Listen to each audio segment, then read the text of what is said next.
Okay. Welcome back, John. Thank you for coming back to the channel. This is our episode for the series, episode 29. Okay. So a lot has been happening.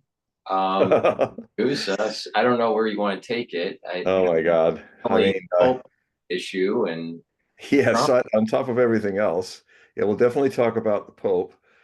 Uh, the I I have been trying to explain to people the trying to give some feel with words in my newest Hogue Prophecy reports, which is going to be out next week.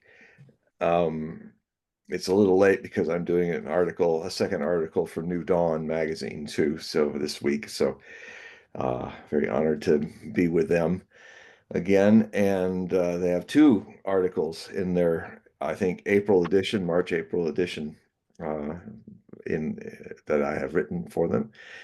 Um, the I've been trying to put in words, kind of expanding upon the theme of The Art of the Deal, which I have read and which I highly recommend anybody who wants to really get a feel for how shocking, surprising, awing, disgusting, for effect, that Trump sometimes does, um, is now moving into global politics, in what he used to do as a real estate magnate. And I also have a quote from um, one of the Shark Tank people, business show, and I end the first article of three with her comments about how she's never met a person in New York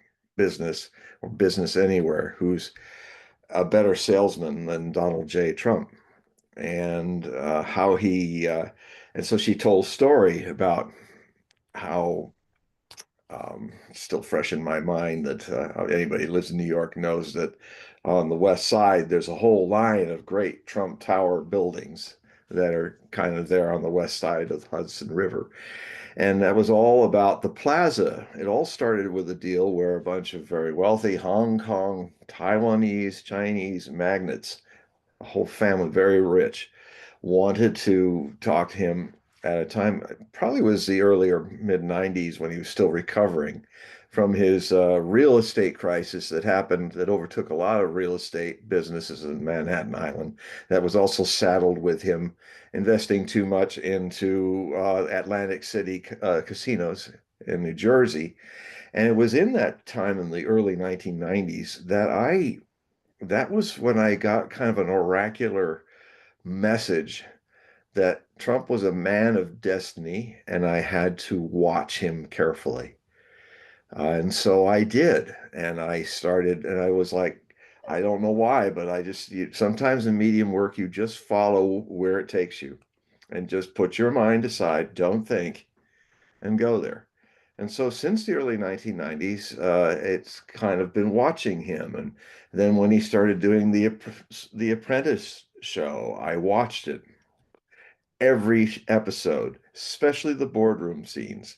And I'm saying, wow, this is odd. Me watching Trump doing all this stuff. It's kind of strange. But I said, no, no, stay with it, stay with it. And I stood with it, stayed with it for decades, slowly noticing that Trump was starting to indicate his interest in becoming president of the United States. I said, well, that's a pretty out there dream for a guy like that, but I'm just going to keep watching. And then I watched his Celebrity Apprentice shows, which were even better. And right when he was in the peak of all that, in 2015, and getting ready for another season, maybe a seventh or eighth season of that, which I'd watched them all. Um, he said to NBC, "Well, I don't think I'm going to be doing the show anymore because I'm going to run for president." Of course, he came down the escalator at Trump Tower, and I think it was on his birthday or near around 14th of June, came down with Melania and made his announcement that he was running. So after watching him make his announcement, so, oh, okay, he's finally doing it. And he was going to do it earlier, I found out, but he felt that his sons and daughter were not yet ready to run the Trump empire when in 2012, because he really was seriously thinking of doing it then. And so, but he felt by the time 2015 came around, they were definitely ready, and that proved to be true. Certainly, Eric, who really runs it, his tallest, well, not his tallest son, Barron, I think, is probably his tallest son now at just under or 7 feet or something. That he was ready to do his presidential dream. And so I took about 20 minutes looking at his chart. I pulled it down from Astrodienst or astro.com. Really, really good charts, very easy to read, great aspectarian tables. And which is something when I do private readings, I always ask people to give me their chart, either their birth chart or their progression chart with birth chart. And I um, find, and it's nice because astro.com makes it free. All you have to do is give them the instructions, and then it'll stay up for a day, and then if you don't get it out, it'll disappear and you'll have to do it again, but it's free. So, and then I found out I'm actually one of their celebrities. I have a page on astro.com with my chart. So for all those folks who used to say you're nobody until you have a chart of, I guess I'm somebody now, although I consider myself more of a nobody than ever before because it works better that way, what I do. So anyway, I took 20 minutes after watching him talk about it. In 2015, June, I looked at his chart. And within 20 minutes, I realized I was staring at one of the most amazing full spectrum personality charts. The good, the bad, the ugly, and the transcendental all meeting at once. That I was finally, after decades since the early 90s, thinking, well, it's a good thing I prepared for this, because if he gets with this chart and the way it aspects the election day, if he manages to get through what were then 21 Republican nominees, if he manages to get through that, to all and pass through all the impossible hoops, do the primaries, do all that, and finally get there on election day, he could be an upset of Hillary Clinton, who I did predict would win the popular vote. So if he does upset her, it's because he would win the electoral vote, which he did in 2016. Now, this book, I was writing it in the summer into the autumn, and I officially published it, date tagged it on Amazon, Trump for President, Astrological Predictions. This book came out on the winter solstice of 2015, weeks before the primaries even began. And it has remained, point for point, the most accurate book of forecasts I've ever done, just looking at his chart. And now he's back. So I'm trying in these articles to kind of get my readers, and hopefully more of you will want to join my Hogue prophecy reports. We have the ways you can do it. Paul always has it on the page there, so you can check it out. The free stuff is always at hogueprophecy.com. And it has, and you link up and get the full spectrum of it. I was just writing about it, trying to convey. I'm editing it. I was trying to convey. I've been doing it for about 5-6 hours. How to hint, how to kind of break out of the rigidity of thoughts that people have, expectations, and try to see Donald Trump as the millipede in one of Aesop's fables. the millipede is walking down the lane, and a little baby bunny rabbit is watching him go by. And he says, "Gee whiz, Mr. Millipede, I've always wanted to ask you this question." "Well, what is it?" said the millipede. He said, "How do you manage to walk on 500 legs on one side of your long body and the other 500 legs on the other side of your body?" Well, the millipede kind of wondered and said, "You know what? I've never thought about how I do it. I just do it.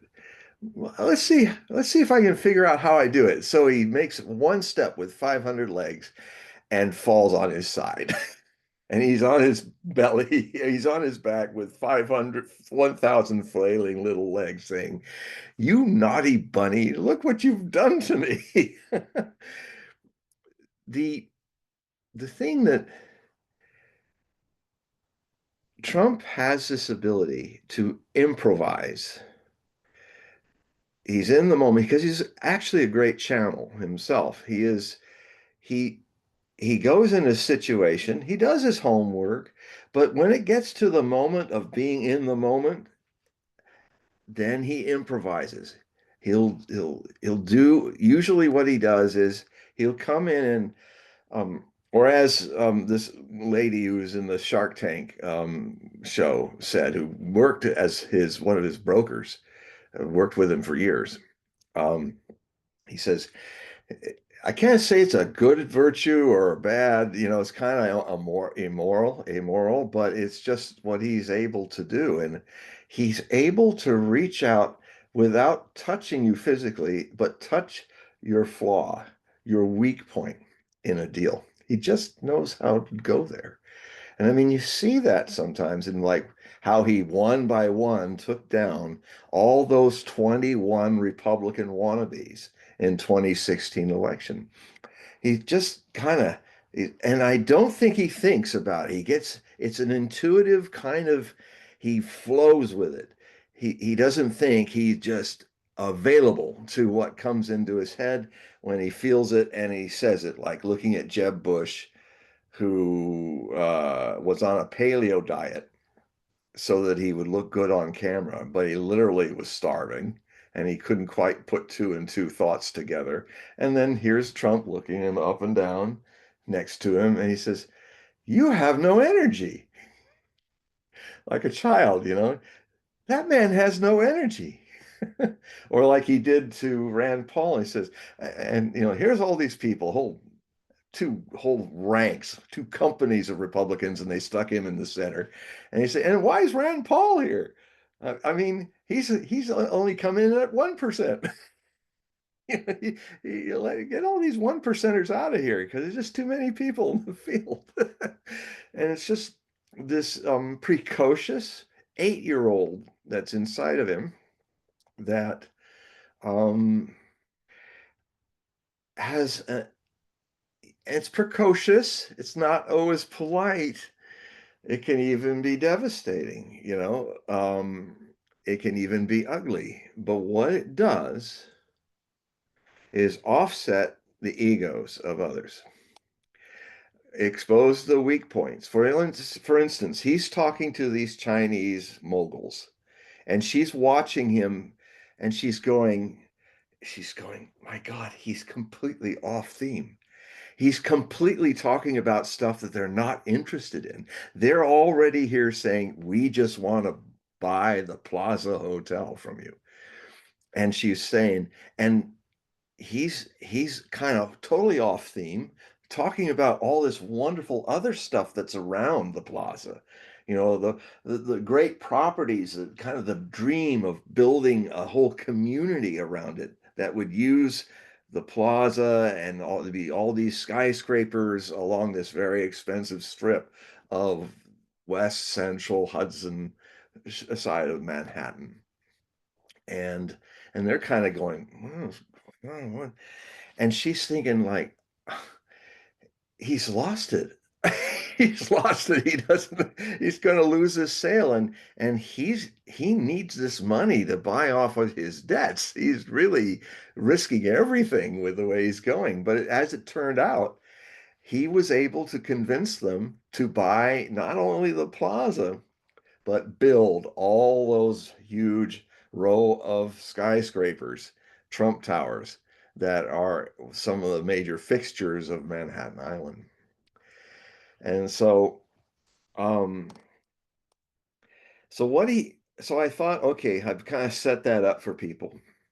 And then I said, all right, let's cut to the juggler. Let's go to the most outrageous thing that happened in his first of 47 months to go that we just cleared a few days ago on the 20th of February.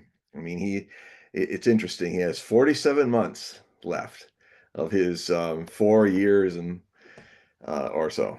And it's interesting, just as a coincidence, that he's the 47th president with 47 months. And and when he will be replaced, he's most likely going to be replaced by J.D. Vance, who also caused quite a shakeup around the world with his remarkable speech that I was very surprised.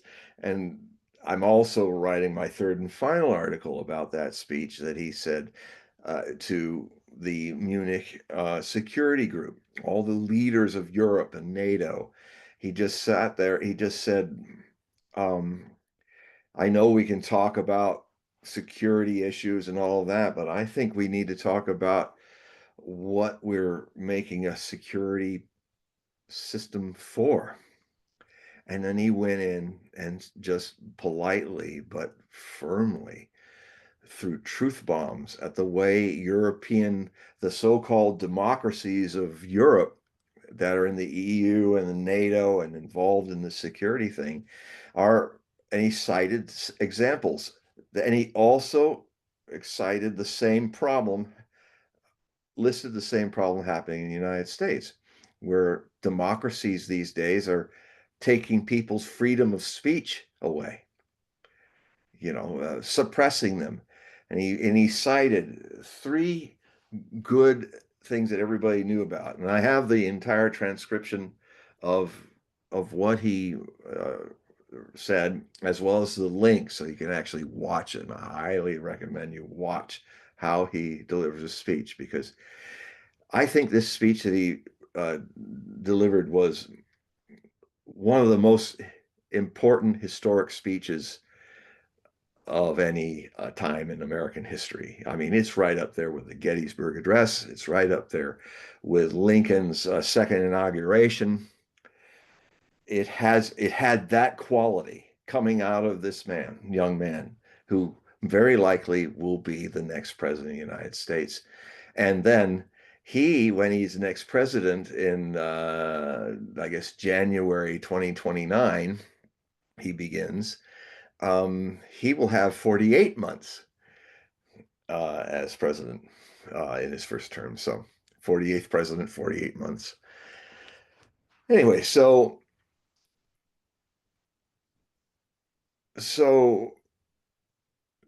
Trump then went on to do this presser with, I think it was in the middle of his first month, so it was about a couple weeks ago, with Netanyahu on a podium to his right, um, not looking completely well. He had his prostate removed and he's got level 3 cancer, so I don't know how his health is going. But when Trump suddenly shocked him right off his center, and he kind of held it as best he could. He didn't know. The only thing I noticed is he was holding on to the podium so tight that his knuckles were going white. And he's trying to maintain, but he kind of looked at Trump when Trump is kind of reading some notes, and his energy's low, just like she was saying. He was not kind of into it. He was just off somewhere else, and he was reading these notes. His energy was low, and he suddenly says something that nobody, all the Zionists that thought they had him in his pocket, in their pocket with all the money, Adelson's money and stuff, they're all listening to him. Netanyahu's listening to him, and he's saying, I'm going to own this Gaza problem. The United States is going to own this and fix this problem. So, I mean, on the one hand, Netanyahu's looking like, well, should I be happy that he's taking this mess on himself? But on the other hand, he's kind of looking, because he's no dummy as a political animal. He's saying, did he just take all my power away and own my thing and fix it for me, which means I'm nothing anymore as a politician? Has he just made all the Zionists kind of go, well, that's great. He's going to take it on, but if he's going to rebuild it, then is it going to end up being what we want to do? Cast out the Palestinians and turn it into our beachfront property. So, so he and what he did was like stumbling through in this improvisation of he never mentioned the Palestinians or the genocide. He never even mentioned them as people. He just said, well, the people that have been there, they've had a hard time, and it's just an unlucky place for them, which is true. That's true, but it's like um, not acknowledging at all that it's their land and they're ready, and everybody around the world is involved with this whole problem. They're looking at him going, oh, he's not going to move those 1.8 million Palestinians out of the Gaza Strip over their 1.8 million dead bodies. Will he do that? And then what happened was he did mention that Egypt used to run the Gaza Strip, and that is telling, because there's this thing where he'll say a whole lot of stuff which is not factual, but then I was personally shocked by the fact that he openly said afterwards, after the opening statements in the press conference, he did these long periods where he talked about how, well, we're going to move them out. We'll find the place to move them here and there. We'll give them good homes. And there's about 1.8 million people that we have to move. Now, what shocked me was, out of the blue, this was a fact, not a positive hyperbolic way, as he calls his first bid, his first deal idea is always positive hyperbole, even if it's positively ugly and setting people off. He suddenly is saying the correct number, unfortunately, of how many people are probably have survived since October 7th, 2023. This Palestinian genocide began. He didn't mention 2.3 million people. That's in fact, they always round it off to the lower number. It's actually closer to 2.4, but we'll just say, okay, 2.3. Um, Back in September, in my Hogue Prophecy report, I cite this and quote from it a bit, that there was a uh, Judging Freedom with Andrew Napolitano is one of my sources. He's in New York. He had Ralph Nader and some other people on, and they were looking at reports that were starting to come up first with the Lancet, and others were saying, look, for months and months, people were saying 48,000 Palestinians had died. But clearly, the only reason why that number stood still is that the systematic destruction of all government buildings, churches, schools, universities, and the hospitals, where people were, until the hospitals were destroyed and the hospital staffs were killed and buried, were all the people that were alive to keep a count of the bodies and the dead and the wounded were all bodies dead and wounded. And so the numbers only stayed around 48,000 for over a year. But what Lancet did is said, look, you have an area the size of London that's been bombed by 2,000-pound bombs into complete rubble, like Stalingrad, and it's possible. And then you have all health sustainability systems, water systems, food is being denied. The trucks are being held for 20 days so that when they're finally released after it's secure, the food inside is rotting. And so there's a systematic starvation campaign going on that that has to be taken into account. When I saw all the Palestinians moving when the ceasefire was happening, they're all moving back to the northern Gaza area. I took note how there were a lot less elderly people, a lot less babies, that everybody was a little thinner. And, signs that you look at that show that the systematic starvation is going on and still going on, even with the ceasefire. And so taking all these factors in from other studies, what the Lancet was saying is that the rather than 48,000, when their report came out in early 2024, they were thinking, well, the real number is probably somewhere conservatively around 186,000 people have died already. But it's very likely to be too low an estimate because you're dealing with the densest populated area in the world, which has an urban sprawl that's the size of London in one long strip, the London metropolitan area that has been absolutely devastated by US bombs and missiles fired by US jets piloted by IDF, Israeli forces, with a clear intention of taking out as many civilians as they take out a few non-civilians. And so the I started to estimate and write that what at the time that around midsummer, August into September, that when Napolitano was having his show, the estimate was at 300,000 is actually the number. And then I realized from just my senses, it was more intuitive. But I said, I imagine, and I predicted that it will actually be another 300,000 by the new year, which is now. So Trump says 1.8 million. I estimated that it would be 1.7 if you count for 600,000 of the 2.3 million Palestinians dying. So he had the number as close as any, give or take 100,000. That's the number. And I was saying, who gave him that number? Was it CIA? Was it intelligence? Was it the Israelis? But it really felt like he had given a real number. So I said, I have to remove these people. And none of the not too smart press people out there were even there to say, hey, there's 2.3 million. Where'd you get the number 1.8? That means there's 500, half a million or so people missing. What are you saying? Are you saying that you have intelligence that says that that's how many people have really died?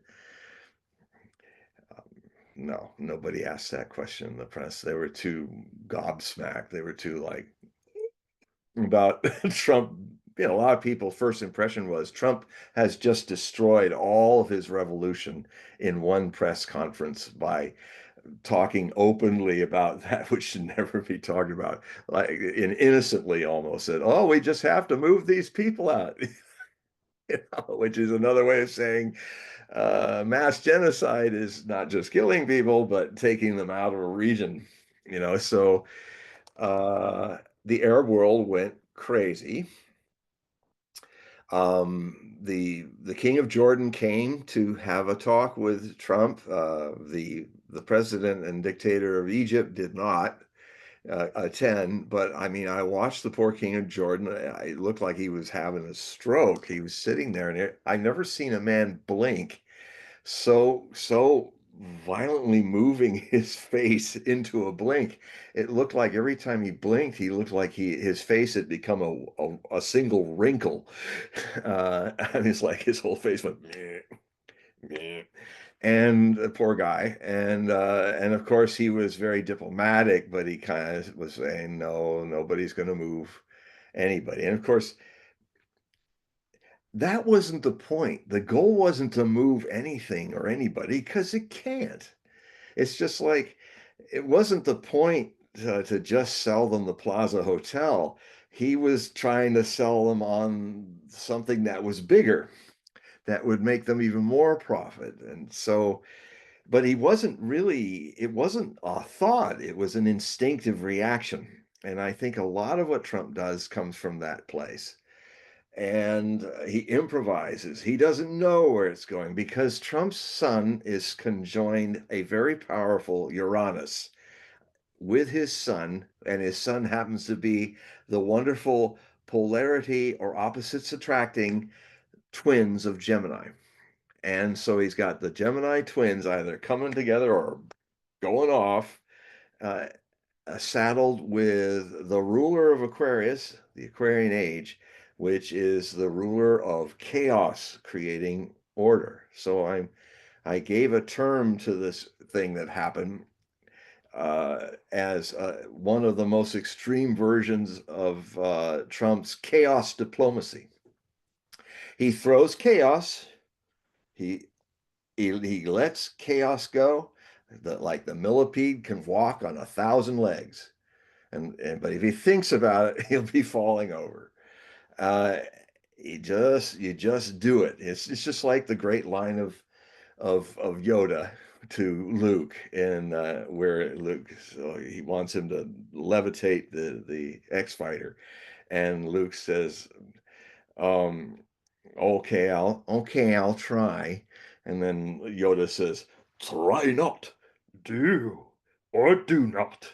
There is no try." And so, it's like, yeah, that's very Zen. Zen doesn't think, Zen does from nowhere, from now here. And so there's something Zen and chaotic about Trump. I mean, it's like who it's like I've said the story before. It's like Joe Shu is talking to some head case about who wants to ask him a real intellectual answer for his intellectual thinking about enlightenment, which is something impossible because thinking can't ever know what enlightenment is. Thinking is only witnessed by the enlightenment. And then Joshu's response was to get up from his mat, grab the guy, and run himself and the guy out the second floor window.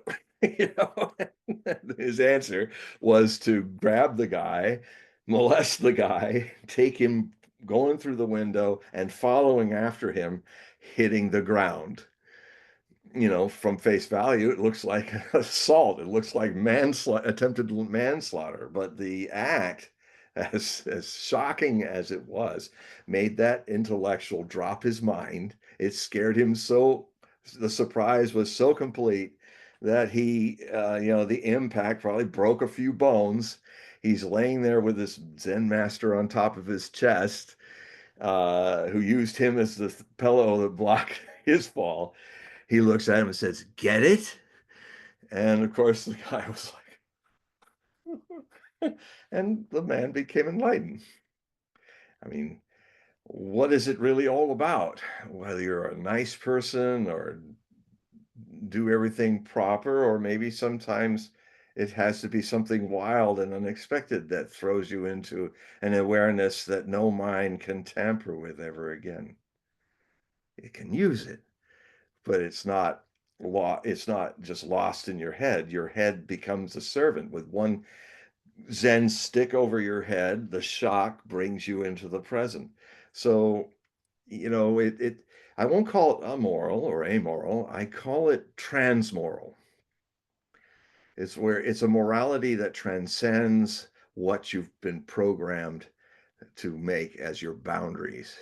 And I don't know how Trump, maybe he has gone on that path in other lives, but he definitely there's something very zen about what he does, very centered in his precocious 8-year-old, which he even has acknowledged on 60 Minutes. It just came out of him spontaneously. He says, I I've never changed since I was 8 years old. I'm still that same 8-year-old.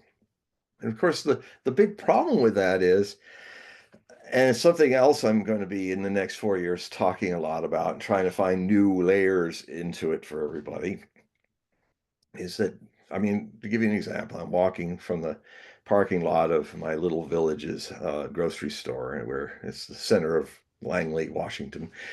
And so that's where you meet a lot of your neighbors. And one of the neighbors, who's a merchant, and they all know it's a small town with 1,000 people, so they all know what I do. And so especially around presidential times, elections. They say, well, what do you think is going to happen? So I had her come up, and she had a moment of Trump derangement syndrome where she suddenly was all nice, and then suddenly she exploded out saying, please tell me that lightning will strike Trump and he'll just disappear. He'll just blow up in flames. And I said, well, and I say it without any charge for and against, because that's how I manage. My way to say don't think and do is to not be identified with either side. And then I can really watch people as they are and as they go, warts and all, virtues and all, and evils and all. And I said, no, he's going to remain now. And I talked to her a bit about how, have you ever noticed that Teflon Don has this quality that no matter what he does, he seems to always get out of it. So he's very lucky. I mean, and notice that whenever people, that negativity just doesn't work. That if you get all upset and angry and enraged, you just go crazy and goes on. It's like without doing anything, he mirrors your negativity right back into your heart, and you've got to deal with it. And I often I've had to play therapist because I live in a very blue end of my island, Whidbey Island, up here in the Pacific Northwest.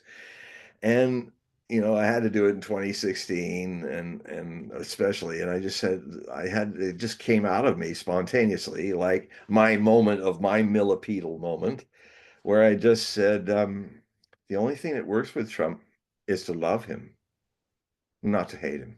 If you hate him, you destroy yourself. I don't know why. I haven't yet figured out how this works, but he has a kind of energy that if you throw negativity at him, you will be harmed because your negativity will be poisoning you. And that's why Trump derangement syndrome is a real psychological disorder. And show me somebody that hasn't been made uglier and more unhappy and more sick. That is holding on to all this hatred for this man. I haven't seen anybody going, "Oh, I just feel so great because I just hate this guy's guts." You know, it's not there. So anyway, that's so the so what happened is, to finish this off, what happened is he just threw all this out there. It looked like he had set himself up to be in a quagmire in Gaza Strip. It felt like he had set himself up to, if people just said, okay, go ahead, Donald, into doing what the MAGA movement never intended when their vote for him to do, like get in another forever war mess, not just a war, but a genocide. And that'll be burdening the American people. He'll get locked in here. All money will go into this quagmire, and we got another Vietnam, another Afghanistan, because that could be implied from him saying, I'm owning it, and the United States is going to own this problem. Uh, and because nobody was expecting him to say that. But then, but what happened? And I don't think it was even planned. It was more like, I'm just going to go out there with this, and then we'll see what happens next.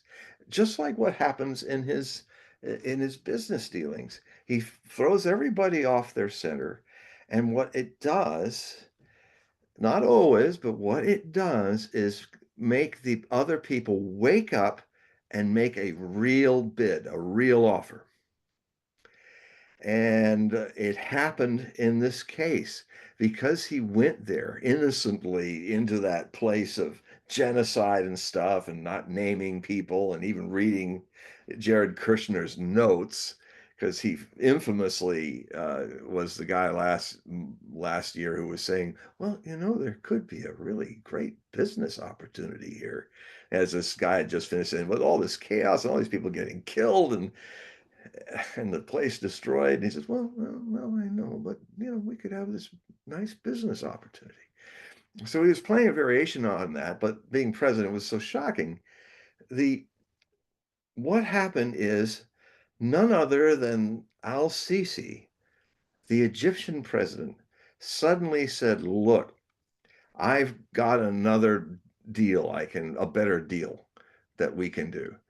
And he did something that Trump, whether he had designed it or not, I have not seen him break this deadlock that has been there ever since 1948, where when the Israelis started to take the land from the Palestinians, when they started to come into Palestine, I've never seen uh, the Arab world wrings its hands and says, oh, we've got to do something, but they don't do anything. It's just like you get a gesture for the Palestinians, but they don't care about them. And, but this time, this was so horrifying what Trump was thinking that the Egyptian president kind of said, since this was part of Egyptian land before 1967 war, we're going to own it. I've got the UAE and I got the money from Saudi Arabia and stuff. And what we're going to do is, because they don't want the Palestinians to come into Egypt, we will make a camp for them. They will stay there all the years it's going to take to clear the place out, and they can still be there on their land with the new buildings built. So who knows if this is going to get through to fruition, but what just happened was all this fighting, all this killing of Palestinians that Netanyahu and the Zionist regime that he's running has done has led to him losing ownership of the Gaza Strip now, because Trump's going, okay, that's a good idea. Let's do that. So he owned it, and now the Arabs are owning it, and now the Arab money is going to build it. And my intuition is that he'll probably throw a concession bone to all the Jewish, all the realtors who want to build some great thing out of it. They'll get a bit of North Gaza to be able to build that little extra part. And I think that's what's going to happen. So uh, this quality of Trump is going to make the next 4 years very interesting, shocking, but illuminating, potentially alchemically illuminating, if you can just put your opinions, don't suppress your opinions, but just kind of be beyond your opinions and see the thing from a bigger picture.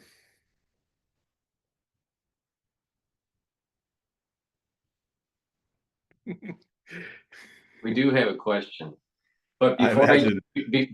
I go with the question that was typed in the chat, I just want to remind the audience we are live streaming on YouTube, and I have been able to get the Rumble live stream working, but we did miss the first 20 minutes of it because I was testing it out.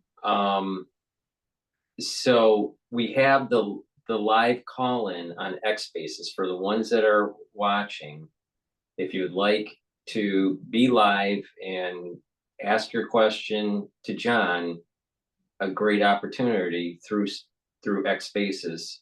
So just go to my X channel, and it's the only X Spaces that's going on at this moment. So just ask for the mic, and we'll pass the mic to you. But also, we have in the links in the description box of both videos that are live streaming at the moment, the link to John's website so you can sign up for his periodical and to do a reading, to sign up for a reading. We'll talk about that later in the broadcast, but please click the link, take a look at his website, and sign up for his periodical. Now, Amber asked a question, John, so I'll read it off to you. Okay. John, can you explain what your theory is on why a blessing is a curse and a curse is a blessing, and why this is dangerous? Well, Amber, in the world of mind and time, there are always two sides to the coin, if you will. A blessing can be a curse can be a blessing. Take in point, what happened when the curse of, as I predict, it will eventually be known by all sides that the 2020 election was a fraud, that there was about 20 million votes that were fake. And you want to hear more about the details of that, I can certainly send you, if you become a member, I talk about things like this. Um, but I'm seeing now that if Trump had been allowed his second electoral college vote, because I predicted that Biden would win the majority of the popular vote, but that Trump would probably pull again another electoral vote.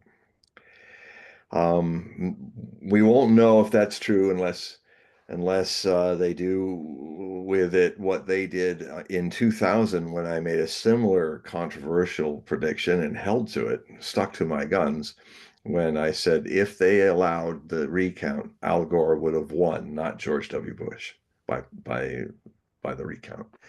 A year later, a bunch of political scientists and people did go to Tallahassee into the warehouse, and they did count the votes three ways. And he won all three ways that you could count them.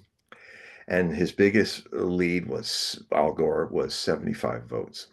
So that told me in an objective way, I've had the first objective proof that my intuition about it, things that if they're counted will probably come out true if people count it. So I'm always hoping that someday somebody will count all those fraudulent votes out of the system, and it'll be about 20 million of them in the 2020 election. But now, so that was a curse. That was a curse. We had, again, another illegitimate president, just like George W. Bush was.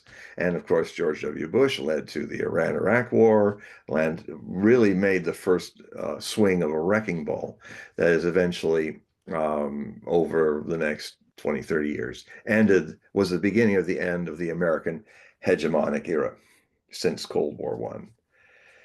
And now even that has a hidden blessing in the curse. It ended this. Now, the but the blessing in this was if Trump had won, I don't I think it would just been a repeat of his first term. It was at a time when there was all this repression of free speech. It would have been overshadowed a lot more by the COVID shutdown and lockdown, which was really an exercise in seeing how much the deep state could get away with it. How much of a sheeple people are the mob of Americans? Will they not rise up and get angry and say, "Don't you ever do that again"? No, they couldn't. They couldn't do it until 4 years later. The window for that was 4 years later. Trump would have had another non-starter 4 years. And so this curse, this terrible thing that was done, a fraudulent election that stole his election, gave him 4 years to mature and ponder and study the Constitution, seeing how if he got back in, that the Supreme Court was one of the things that they feel very critical about of our current period of time is that the deep state, a bunch of people who are career bureaucrats who are never elected by the people, have more and more took over our government and took over how the bills that the electors vote for are written by them to their views. And so the Supreme Court has made it pretty clear. The majority of the Supreme Court has made it very clear, and also some of the non-Republican picked people are interested in it as well. That there's uh, you can't have a democracy if the republic is not run by the people, of the people, for the people, and their vote. If it is a career clique of deep state bureaucrats that And what will happen is that you can have a new person or a new government come in, and people are getting frustrated. They needed another 4 years to get frustrated about this. Another 4 years, and finally the window opened because, as I warned, don't curse the country again with a demented candidate. But it happened anyway. But that curse also became a blessing because it was so obviously wrong that people in the next presidential cycle, 2020 through 2024, started to wake up to this and saying, enough. A lot of people who couldn't stand Trump and still don't like him as a person definitely wanted to vote for him instead of getting Miss Cackle, who replaced a person completely unqualified to be president, um, be kind of pushed to the top to be a perfect medium for the deep state. I mean, Scott Ritter, one of my best sources, has said more than once, and I feel the same as a forecaster. I felt it that if Kamala Harris had been elected in another fraudulent election, World War III would happen because the deep state would start pushing harder on Russia, and Russia would not be listened to. Russia would then have to do something extreme, and these idiots would continue to escalate, and we would all probably die in July of this year in a thermonuclear war. That was avoided because enough Americans finally were waking up to this whole scene that's been going on for the last 4 to 8 years. All the suppression of Trump's by the deep state, followed by 4 years of Biden and Kamala Harris and all of that, and censorship and virtue signaling and people being woke rather than being awake. You know, when you say, I woke, I'm woke now, that's a person who doesn't understand that awakening is never something in the past, never something of the future. Awakening is here, it is now, and it is eternally awake. This is the whole mystical quality of this. And anybody that says, I'm woke, it's, it's so sad and pathetic because if you're woke, you're living in the past, projecting your past as your future, and you're missing the very ordinary, luminous, beautiful being that you are, that only exists in everyone if they live here and now in the eternity of the present. Awake, not woke. So all these things hatched out in a strange way, just for the happenstance of unconscious living. If Trump had had his second term, that it would have been a non-starter. But now he's actually having his second term now. And a lot of people make the mistake where they say, well, it's like he's only going to be there for 4 years. I mean, Scott Ritter had a lot of great things to say about this the other day. And he was like, yeah, well, yeah, it's another 4 years, but it's not his first term. Most presidents who are two-term get very little done in their first term. They get most of their agenda done in their second term. That his has come 4 years late is actually good. And we've already seen in 1 month, whether you agree with it or not, in this last month, this first month of 47, Donald Trump has set in motion more things than Biden did, more things than he did in the last 8 years. And it's just 1 month. It's going to multiply these changes that have just happened by 47, a magnitude of 47 and times. And we are in a period of history of transformation. It'll be a full spectrum. It'll be great things. It'll be ugly things. It'll be cursed things that may turn around with time and action into being blessings. So to Amber, I just want to say that one of the things I've learned as a witness of consciousness, as a meditator, not meditating on something, but witnessing the mind, the world, and living in the world, totally engaged with it, but not of it, not being aware.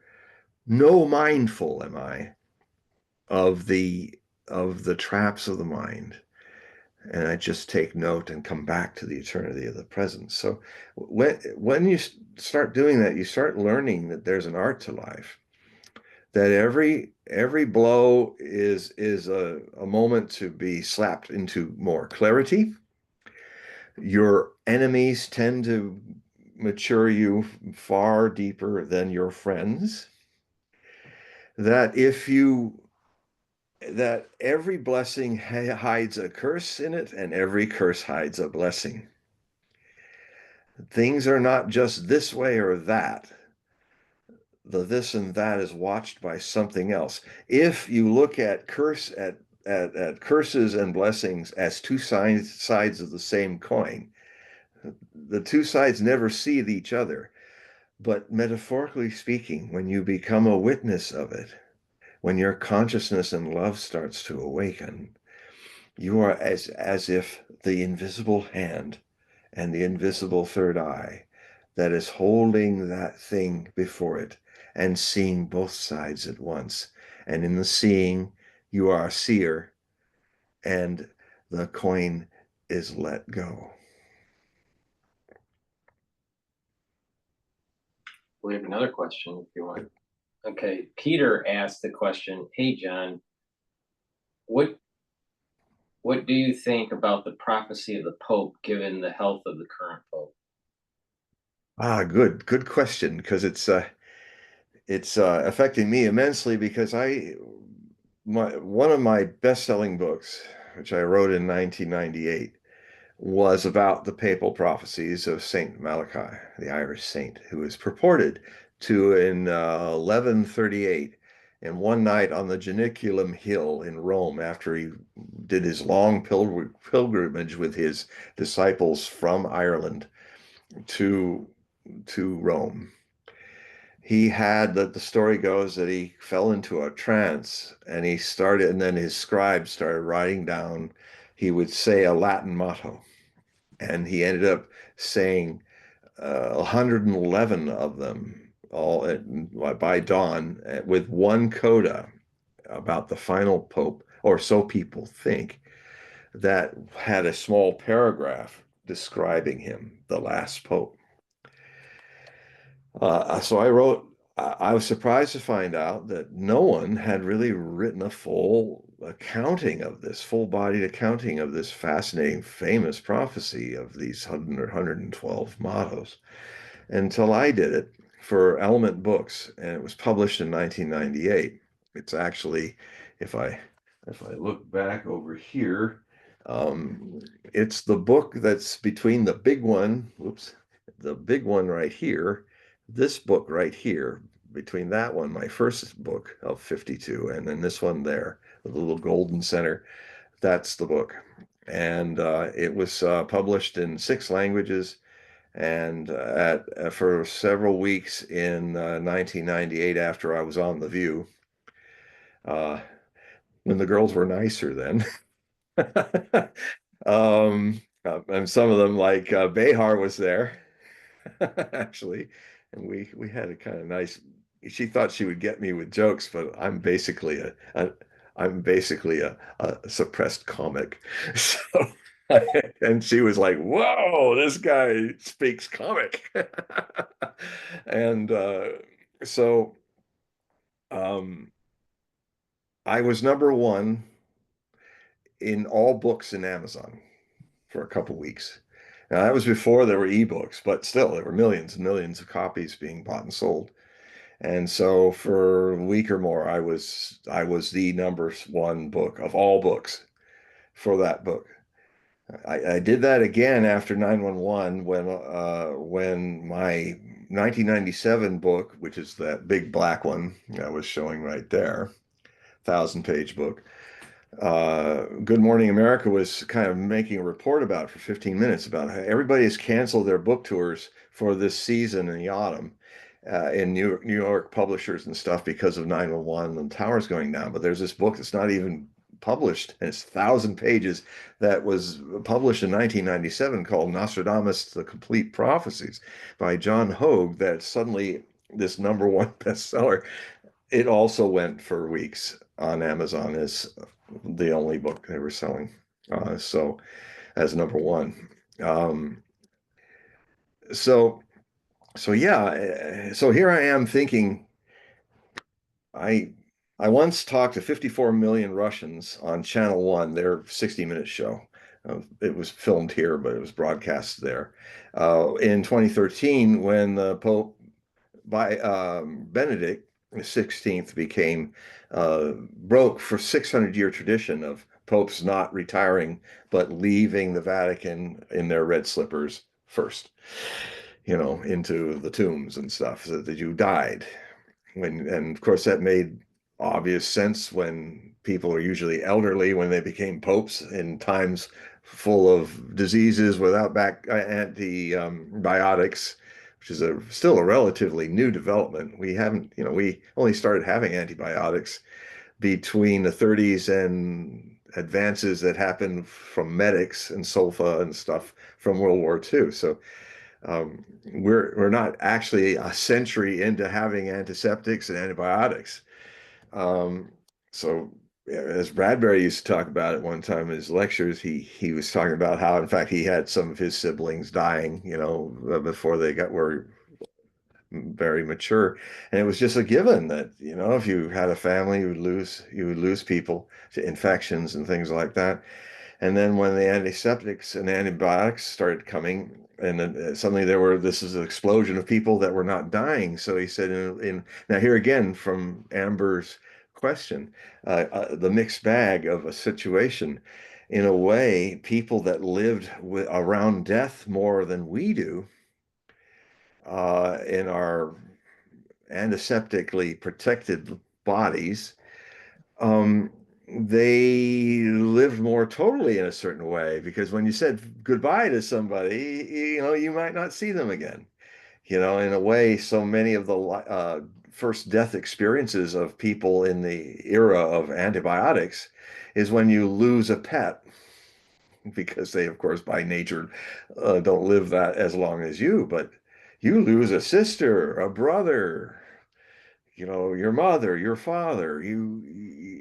Death was much closer to people up to that time. So in a way, it's a blessing that we have antibiotics and people are not dying like that. But we're also challenged with a new challenge of living without that intimate other member of the relationship, death, being equally intimate. Now, awareness, meditation, you can feel it. You can feel how life and death are hand to hand. And then what happens is you start to see that if you live your life fully, death becomes the climax of life. Uh, and that so it doesn't matter whether you live in an antibiotically cleaner world or a world full of germs. You can still discover this and also enjoy the gift, rather than have it be a curse that keeps death at bay. But now back to this, it's kind of it's kind of indelicate of what my first reaction was when I mean, I haven't, that book came out in 1998 and I haven't updated it since then. So, that was when John Paul II was still the Pope, and I didn't have to talk about Benedict. I didn't have to talk about Francis.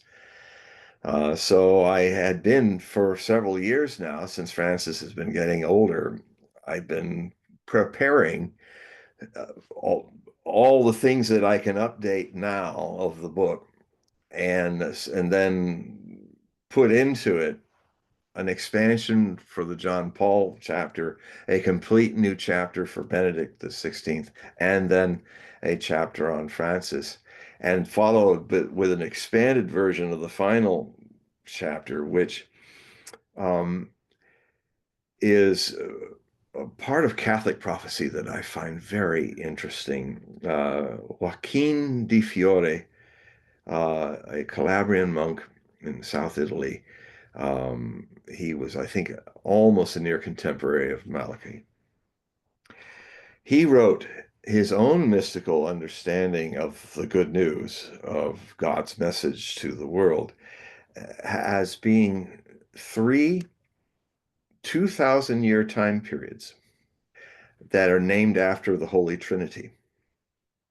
The first 20 centuries, so it's an evolution, like the Old Testament, New Testament, but there's a third state, which is also parallel in other religions. And in the update, I will go deeper into that, as Paul and I have talked about it, about the third temple and what it really means in this third state. And a lot of Kabbalists who I'm associated with through one beautiful rabbi friend of mine is they also understand this. So it is the era of the Father. I am the jealous God. I'm kind of having a up and down relationship. I'm even kind of in a physical form sometimes talking to the things I've created.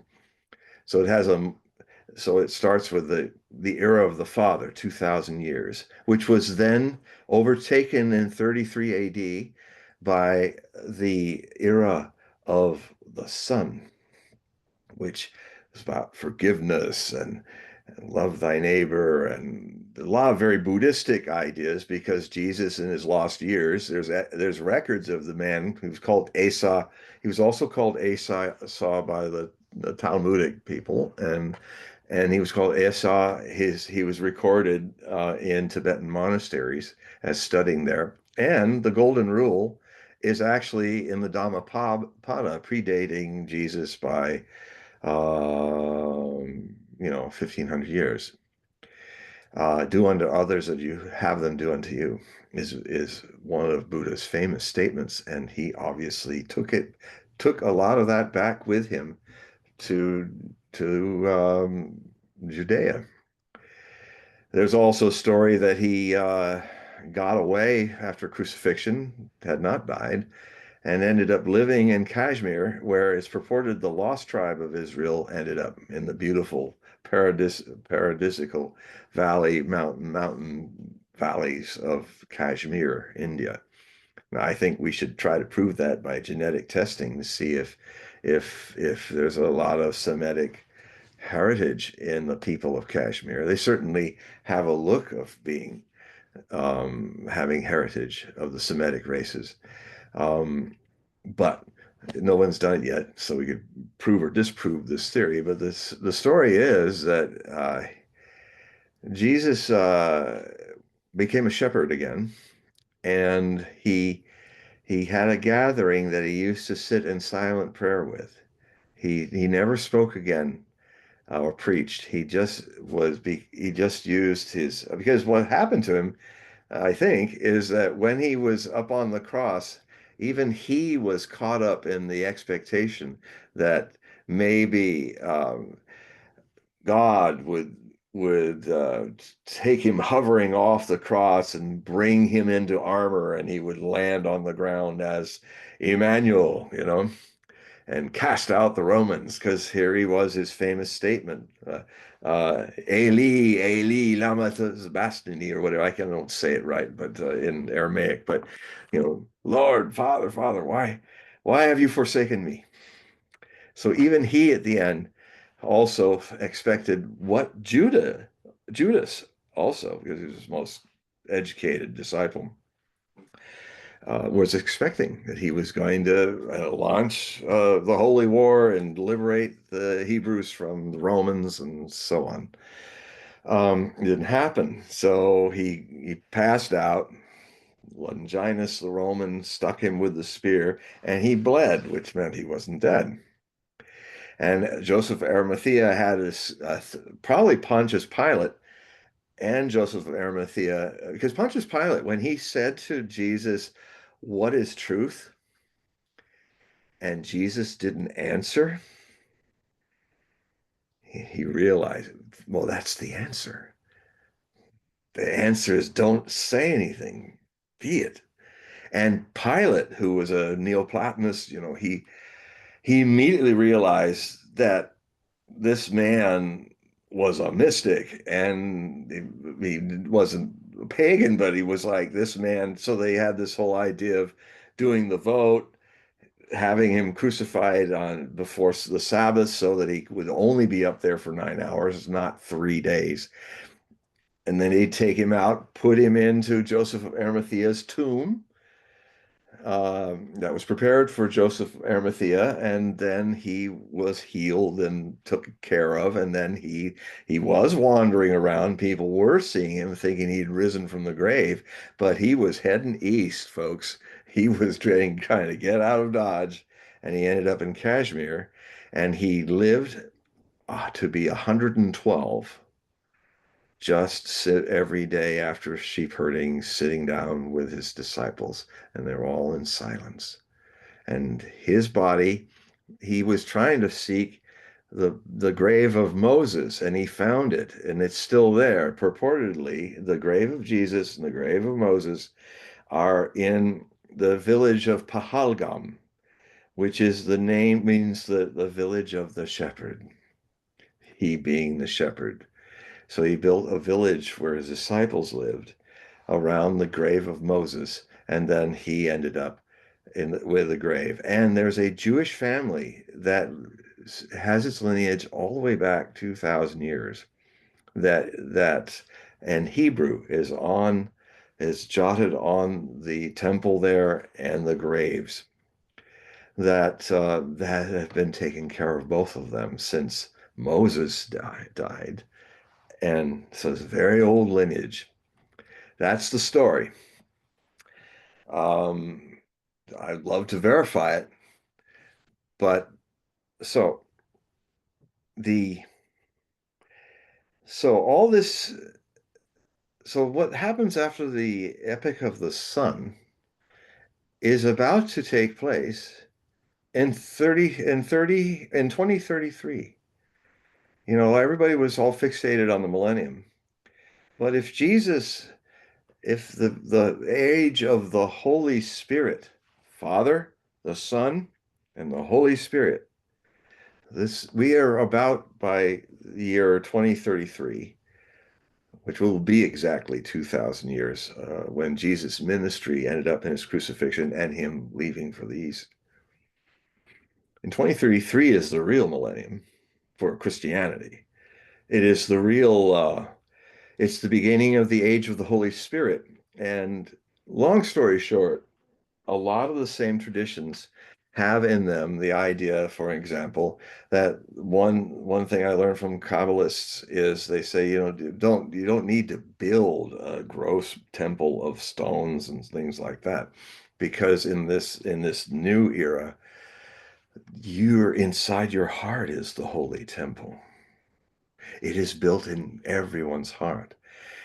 And similarly to Joachim de Fiore's description of the third age of the Holy Spirit that's when you don't need the Church of Rome.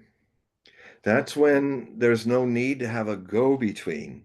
That is when God's message from its fatherly period to its loving Son, to its most intimate and direct encounter with us there's a direct connection to the divine, to us. No longer are there steps and go between. It is just there. And that's what's going to be with us for the next 20 centuries. So, so the last Pope, the first edition, also talked about this. And this will be expanded in the new version. I'm kind of thinking I would be working on it sooner than I planned because I've been watching the Pope for a while. And I it looked like he was recovering, but then on Saturday, he had a really bad asthmatic affair where he couldn't breathe, and they had to put him on the air, oxygen. And it was so, I don't know. I was looking at him. He's looking like he's ready to go.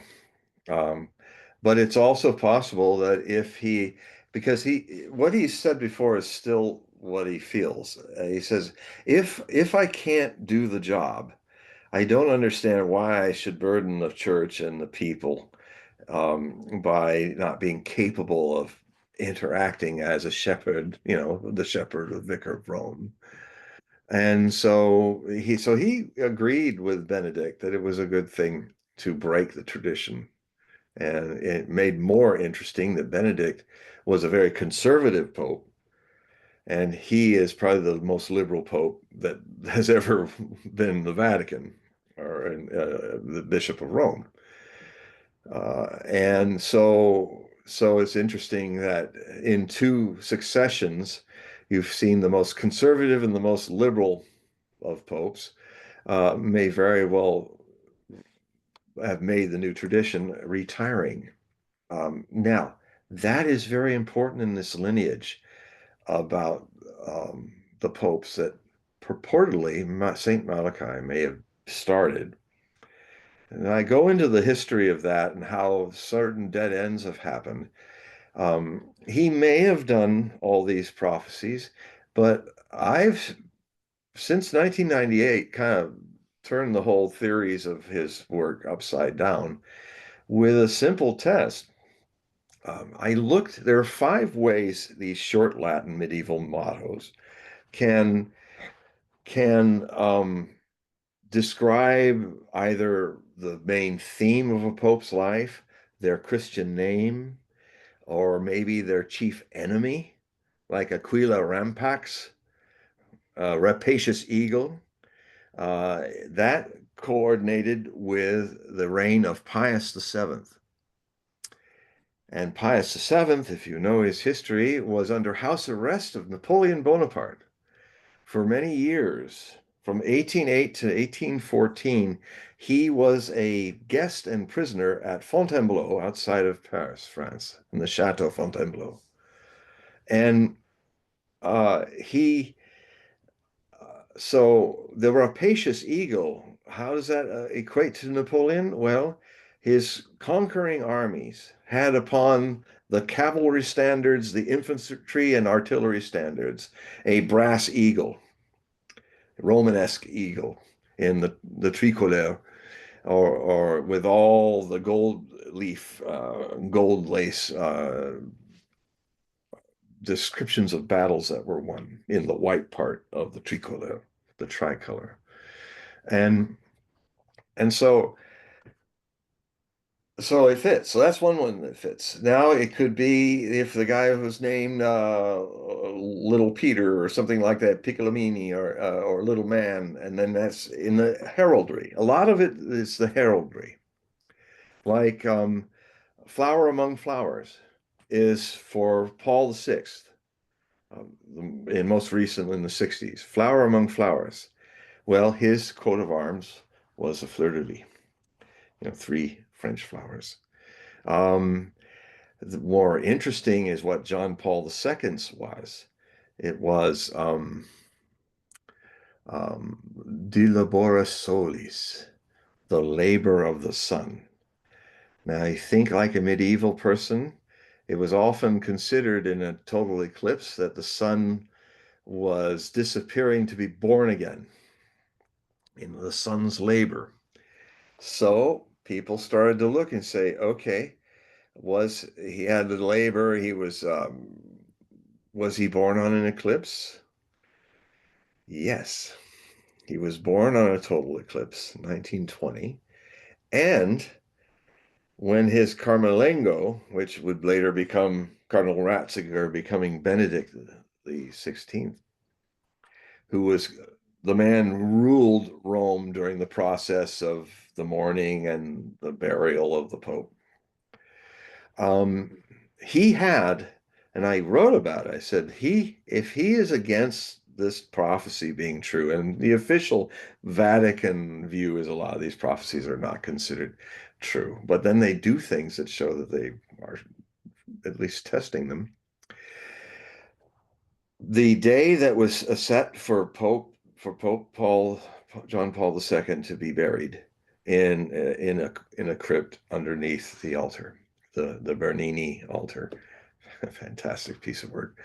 Um, they had this date scheduled, and it happened to have an angular eclipse that was going to happen on that day. And so I wrote, I said, I challenge, I think I was on Coast to Coast talking about it too, and I might have said it with the Russians. I challenge if Cardinal Ratzinger believes that this prophecy is not true, then all he needs to do is delay the burial onto Sunday. I think it was on a Saturday, and just avoid that eclipse.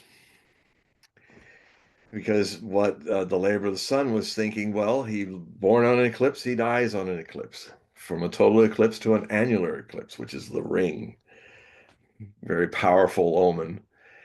He didn't change it. He knew, he knew that it was coming.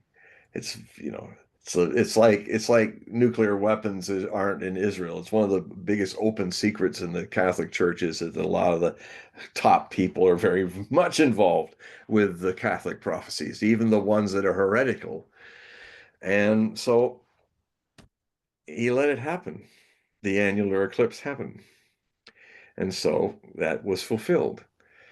And then he became Gloria Olivae, which is the glory of the olive. Now, this gets into an interesting play. A lot of Benedictine monastic people from 500 BC to the time of now have said that the apostasy would happen at the crisis in faith, which is a much stronger emphasis in the apocalyptic views of the Catholic Church than it is in the Protestant Church. It's really more, it's the Catholic Church actually relies more on the little apocalypse of Jesus actually himself speaking prophecy on the Mount of Olives after he had taken one look at the great temple of Herod and said, I could take this temple down in 3 days, raise it up again. He was being metaphorical. They thought, but his disciples then when they sat down on the Mount of Olives looking over the temple, they asked him about it, and it's called the Little Apocalypse of Jesus Christ, and it very much talks about this being a crisis in faith at the top. So, so the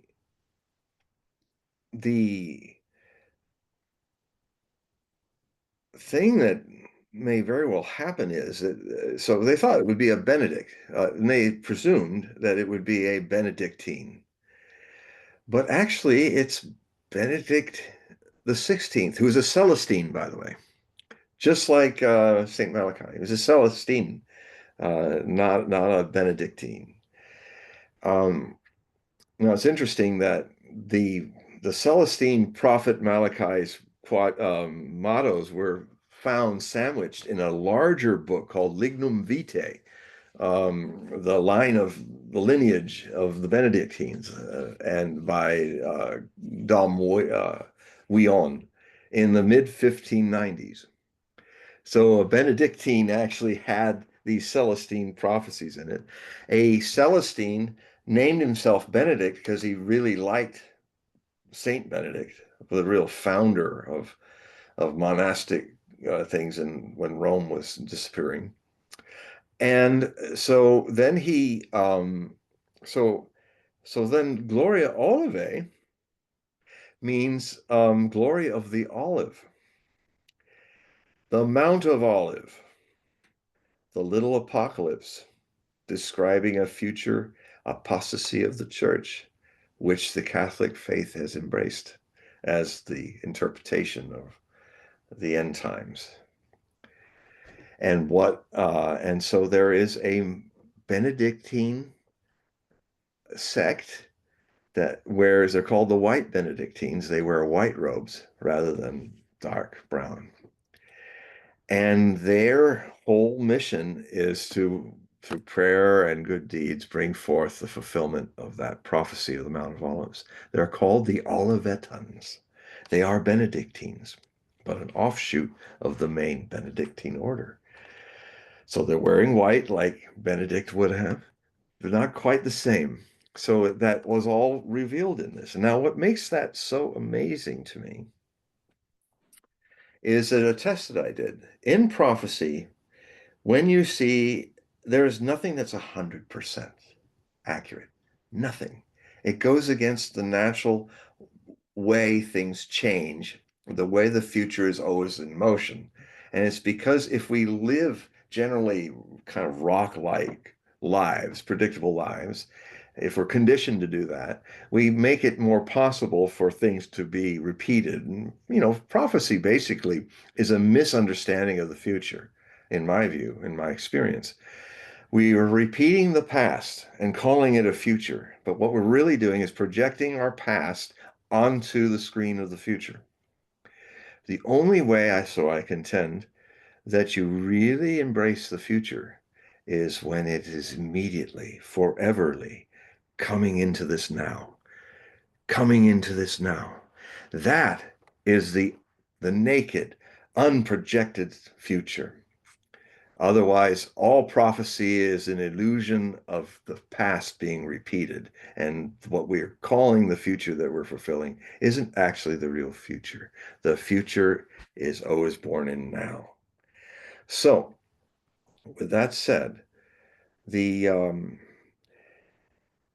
the, the I looked at all the first 76 mottos before Weon's version of it was discovered in 1590s. And all the 5 ways you can find for all 76 of those popes, you can find of the 5 steps an answer. And that my first reaction is, what's going on here? Is this a fraud? Is this in the name of Saint Malachi? Is this somebody else using? And there's a tradition. It's in many religions. Vatsina could not have lived all those years to have written all those things. So Vatsina is not, in some of the Hindu epics, is more than one person. Biblical scholars can recognize 3 very different ways, scriptures, in the way they're written in Isaiah, to the point that a lot of them say Isaiah 1, the second Isaiah, the third Isaiah. There are 23 different ways that Daniel's prophecies are written. 2 people probably wrote the book of Zechariah, and so on and so forth. There are many Johns that we don't know which is Saint John or another John. I mean, John of Patmos, who wrote the book of Revelation, may not be Saint John. He may just be another John. Um, well, I mean, the joke is, if you have a Mary Magdalene, Paul, you knew where I was going. You have a Mary Magdalene, who had a lot of Johns before she saw the light. There are indeed a lot of Johns in the early Christian faith. Anyway, the so here's the question too. The questioner also asked a very important question, and that's something I've already written about in an ebook called um, well, if you look at my books, I think it's a little booklet where I started playing with some of the updates that I was planning about 10 years ago for the new update when this Pope would go. And here's the thing, you have 111 mottos, but then there's a break.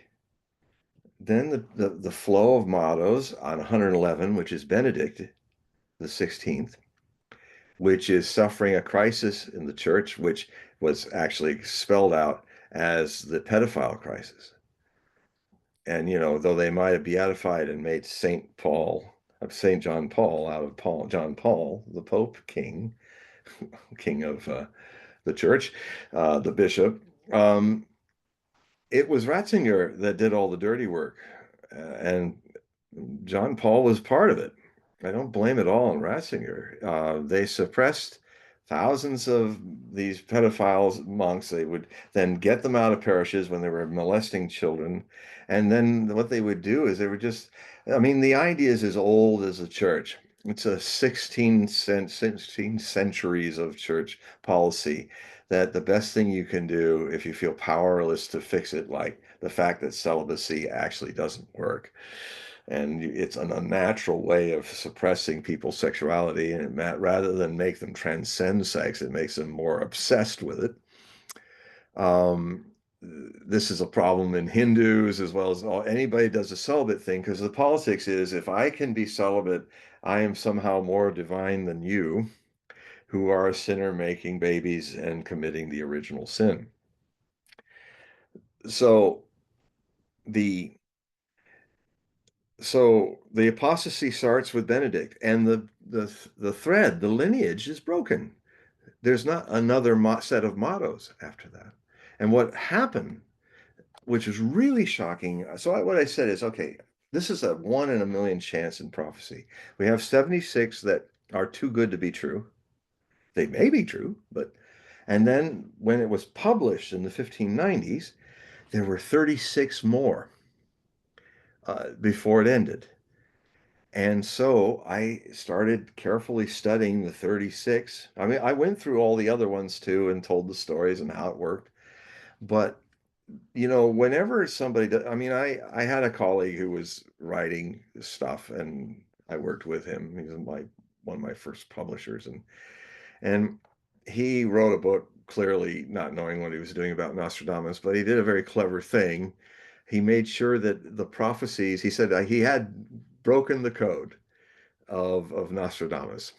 And but he did not start the book with the get-go showing, well, if these are true, then of course, as soon as you see this new book, it's all going to be accurate if I've broken the code. What he did instead is he made sure there were 18 months before his list of prophecies started, which means he'd have at least 18 months to make a profit out of this book, which was absolutely failed to make any prophecy work. So with people such as that, you wonder, well, is this person one of those? Is he publishing this and getting out of Rome in the 1590s, and then it'll all fall on its face? Well, it didn't. What it did was the first five or so were pretty inaccurate, but they were the contemporaries, things. As this 35 lists of possible popes went farther and farther into the future up to our times, from 1590s to now, they became more and more accurate.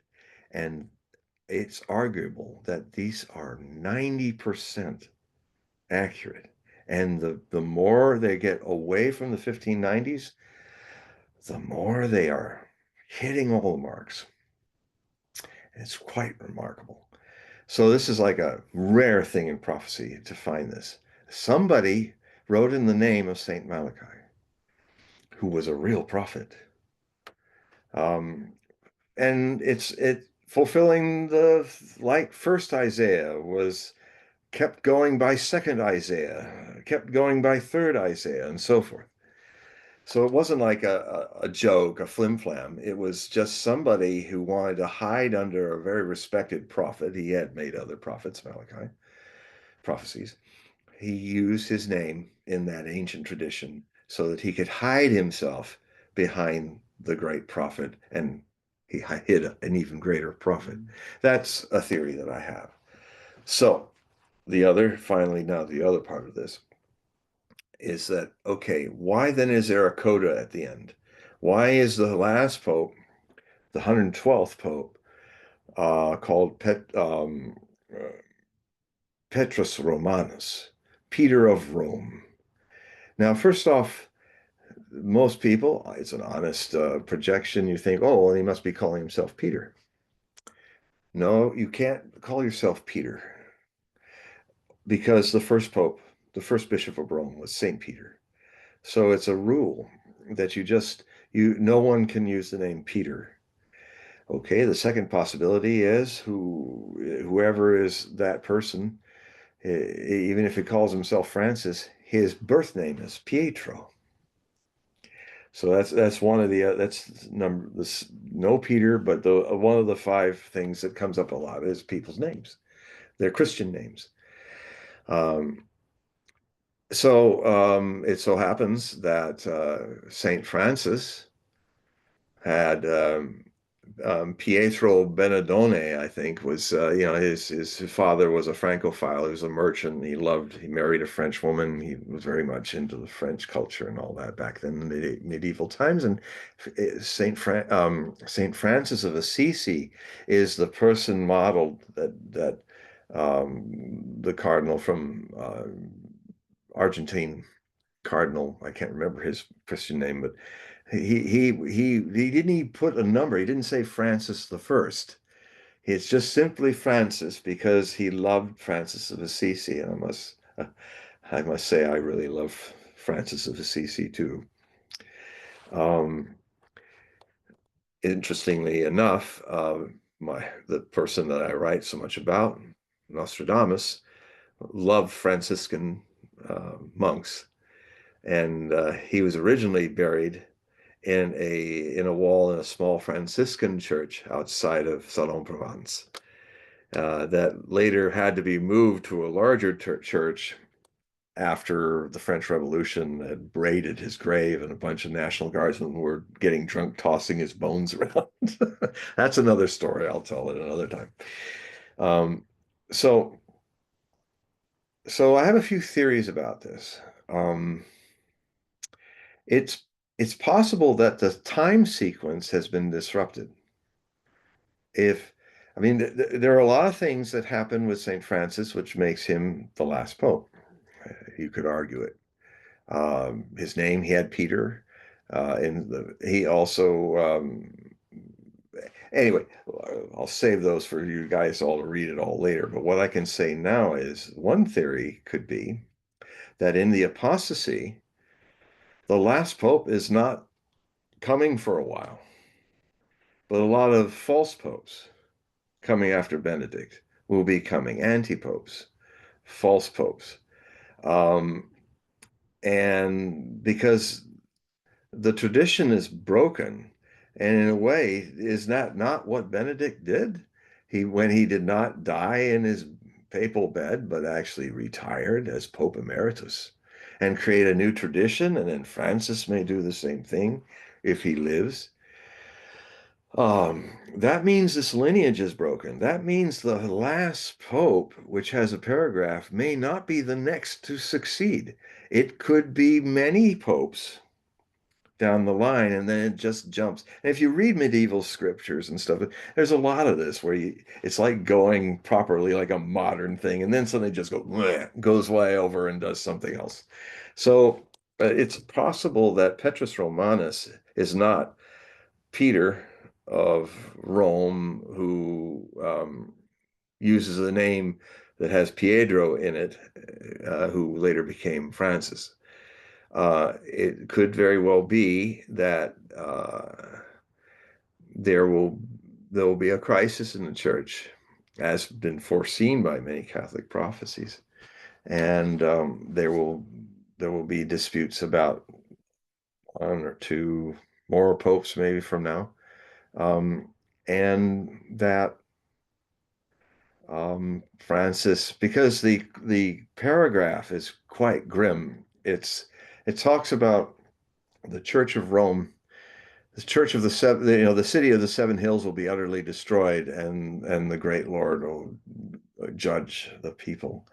And it's Petrus Romanus is, and then the final pope will be Petrus Romanus, and he will be feeding the flock. Now, being feeding the flock, as in the holy, this is my blood, this is my body.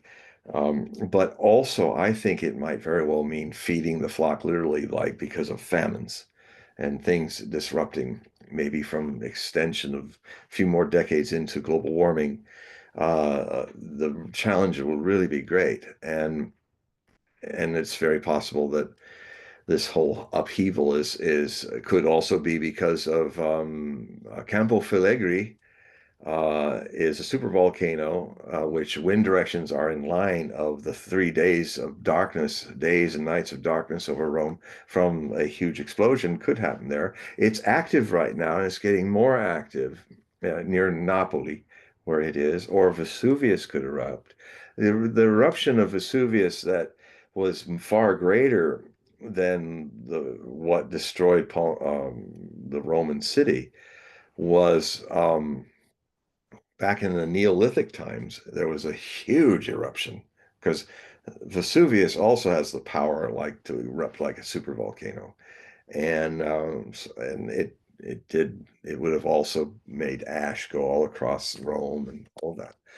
So um, maybe there's some possibilities, either a natural disaster, a volcanic eruption, a nuclear war, or climate disruption, or something like that, brings us to the very besieged Peter of Rome, who is literally trying to feed the flock because Catholics are starving as much as feed the soul.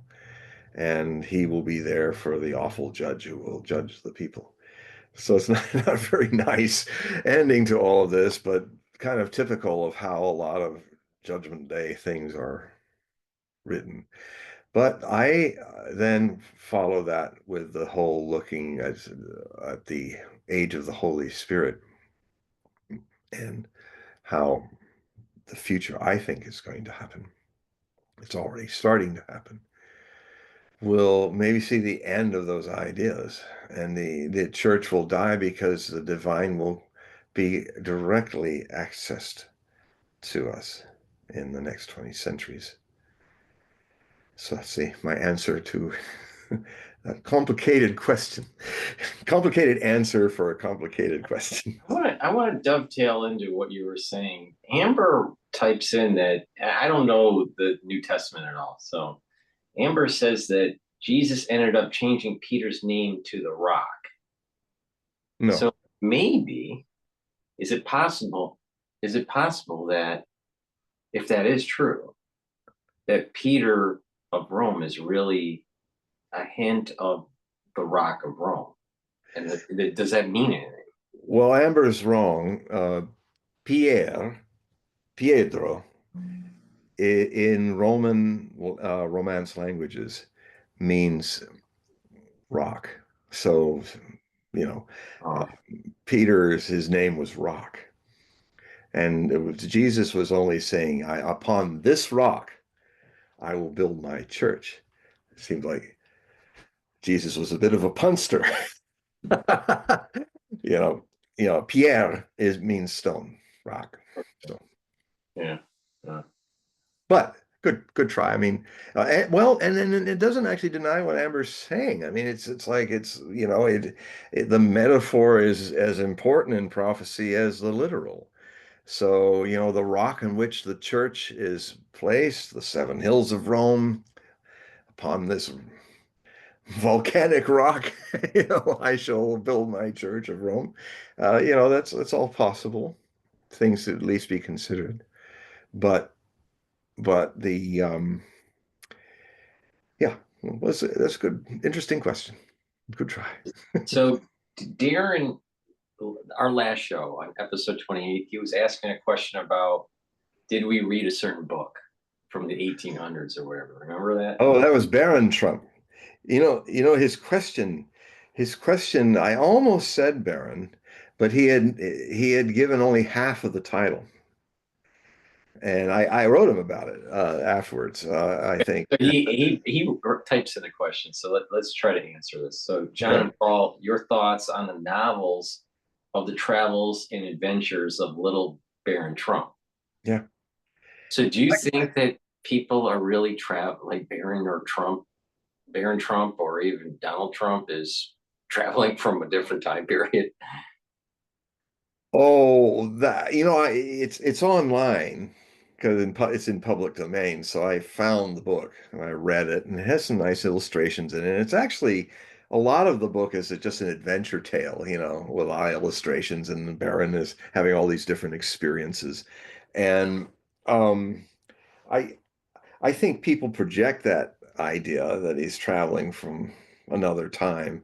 And when I read it, I really didn't see any connections to a time machine or anything like that. However, I do what resonates with me, and even more so now with the test of time, is that Barron could be a future president in the 2040s. And that the other thing that's been kind of ruffling my oracular skirts is or monk's robe is I started to feel like I saw the Spielberg's Lincoln, and when I first saw it, I kind of I thought that Daniel Day-Lewis, who I love as an actor, didn't quite capture Lincoln, but I wasn't against it because it's when something becomes so monumental, it's but I think I was wrong because I stumbled upon scenes of the movie again, and then I'm just watching a lot of the different scenes, and I think it's just like what happened with me with Pulp Fiction. First time I saw it, I hated it. And then I saw it again and I fell in love with it. I totally love that movie. So I'm kind of setting some time aside to give Lincoln a second try.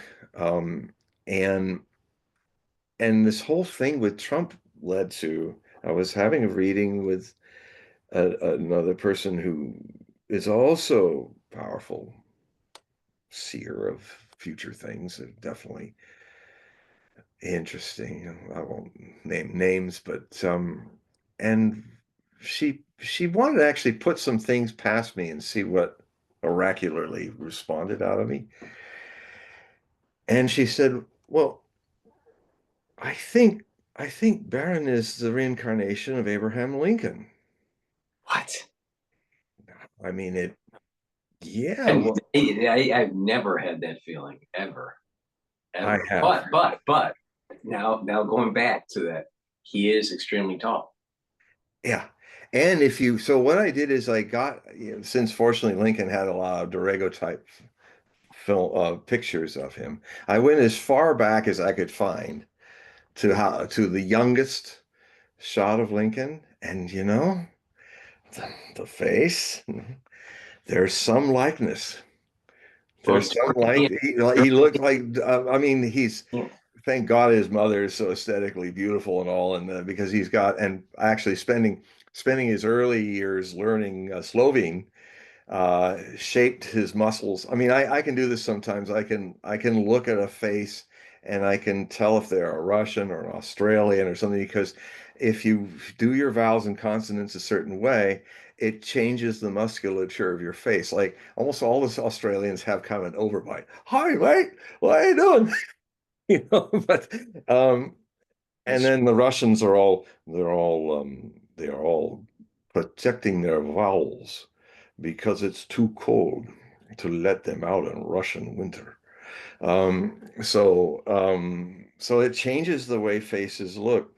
And I I had a shock in the other way. I said, "My God, I think you're onto something." And it's just been so weird how all this Lincoln stuff is coming. well, during the inauguration, in the background was the two statues. It was Lincoln and Grant. Yeah. Yes.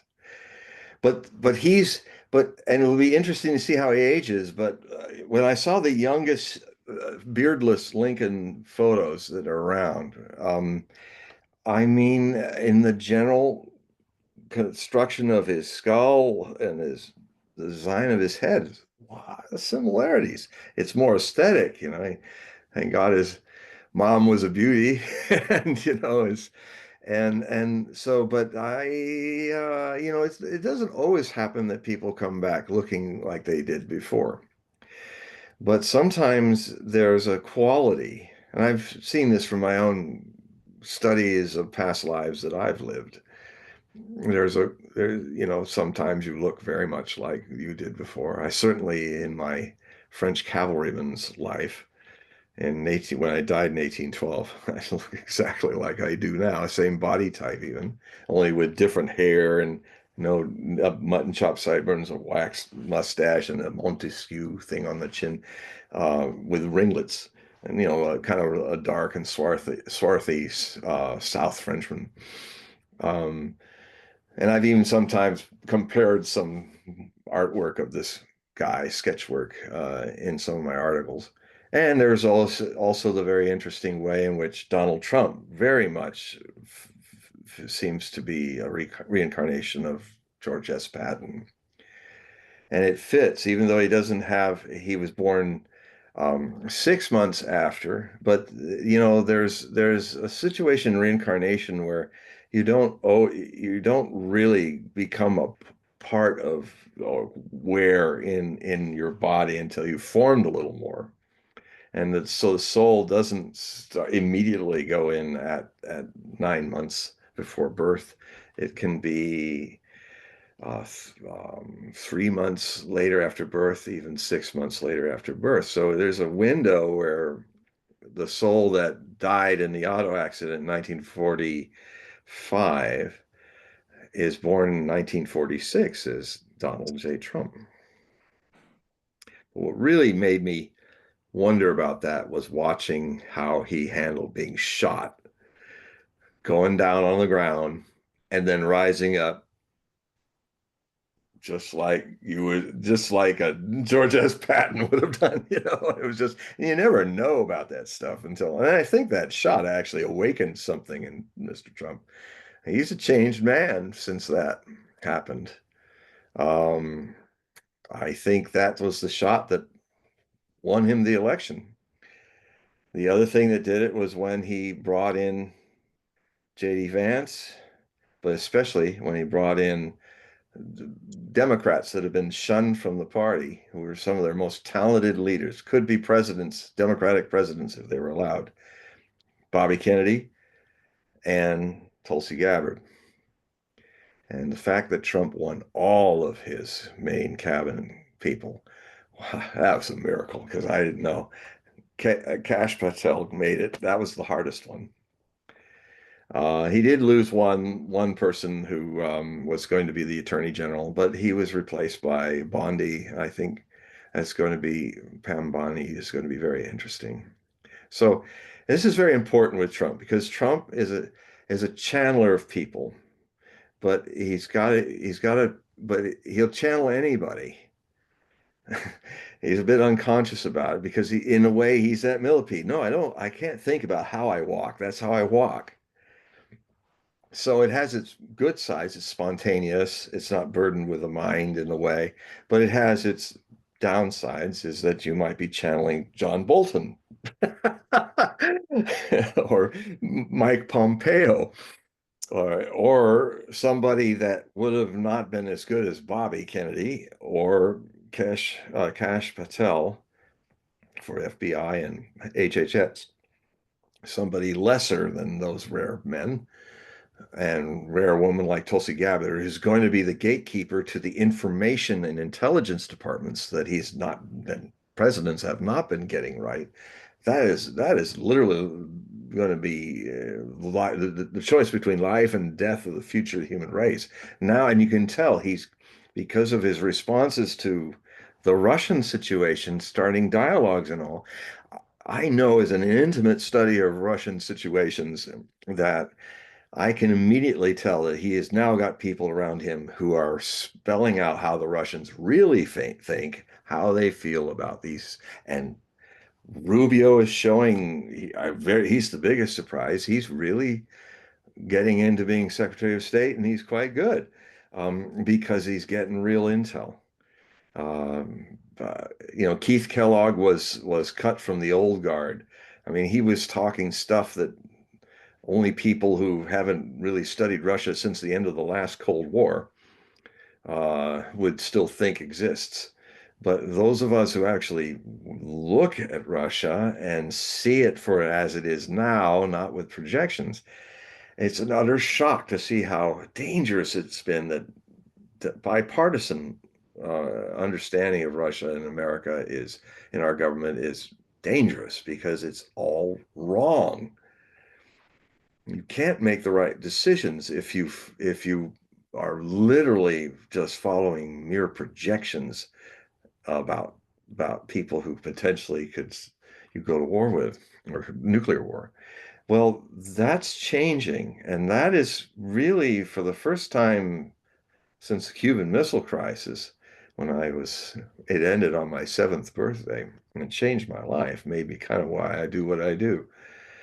I this is the first time that I'm seeing that with all the trials and tribulations that could still be before us, I'm really seeing an end through thermonuclear war really being put on the shelf in a way that in my entire life, and I'm entered my 70th year, I've never seen. So now, now we are in a revolution. The Second American Revolution has started with and um, and who would have thought that it would be catalyzed by Donald J. Trump, Celebrity Apprentice.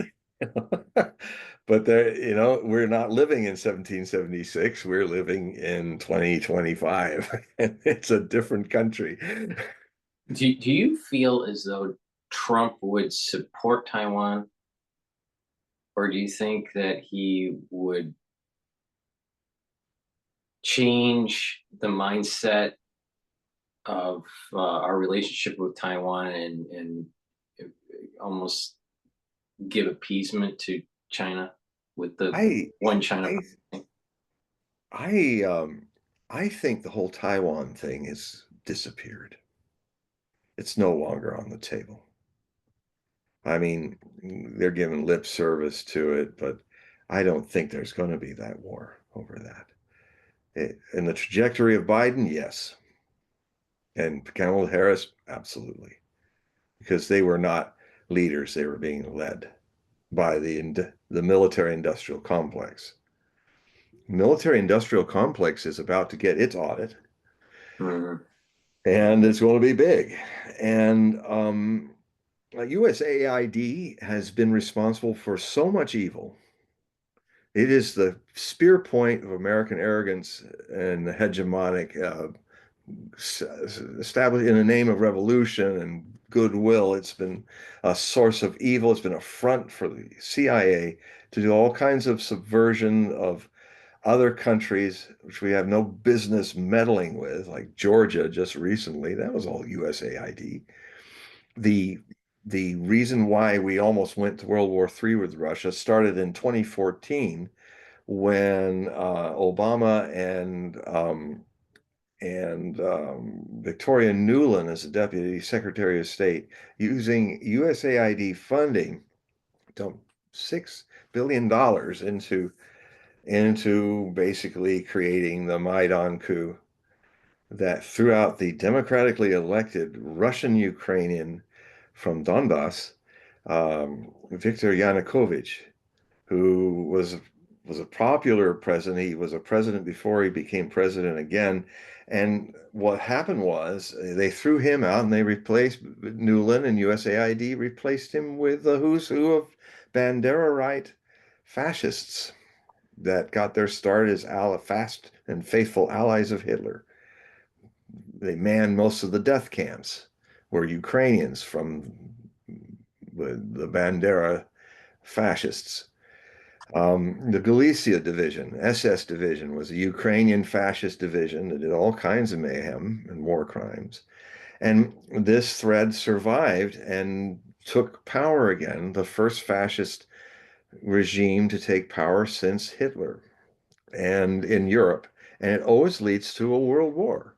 And it cannot be negotiated with, it can only be eradicated, like Hitler. And so um, the good news is, in this regard, is that the Americans and the Russians are now talking, and now they're really hearing each other. And Ukraine is a little irritant in this. They're seeing the bigger picture, something Putin has been trying to do since just before the war started, when he sent this idea of a new architecture of mutual security in the world. And I published it for my readers at the end of 2021. I said, whatever happens in this war coming, it will always come back to this. this is the end game. It'll be updated for the new realities of that time, but it will come back to what was originally drafted on 17th of December 2021, handed to NATO, handed to the United States, is an idea of creating, because as Putin said, and this is so true, so if your security is given by making your opposite insecure, then it's not security for anybody. If you feel more secure to have Ukraine to put your nuclear missiles just 4 minutes from obliterating Moscow, you may feel safer. You shouldn't, because there's a dead hand switch in the Russian nuclear program that if Moscow is decapitated, all its 6,000 missiles are after you in 10 minutes. So it's just a non-starter. But these idiots don't seem to understand that because they don't talk to the Russians. And the Russians have always been consistent and clear of their intentions. And finally, we have an American president and cabinet who are listening. And it's one of the most, whatever Trump's faults are, this is literally saving the world from blowing itself up and all of your lives being halted in an unnatural, violent ways. And so they're already thinking in terms of those terms from 17th December. How can we redesign this thing? Because another thing Trump did with just one thought, he ended the hegemonic era of 34 years. He didn't end it by saying it's over. He just ignored its existence and started talking about Fortress America, talking about a more William McKinley way of looking at the world. And America is just one of two great powers. And if the three powers find a way to define their interests, um, that can lead to a more stable world, a world that does not need a military industrial complex trying to find new wars and chaos.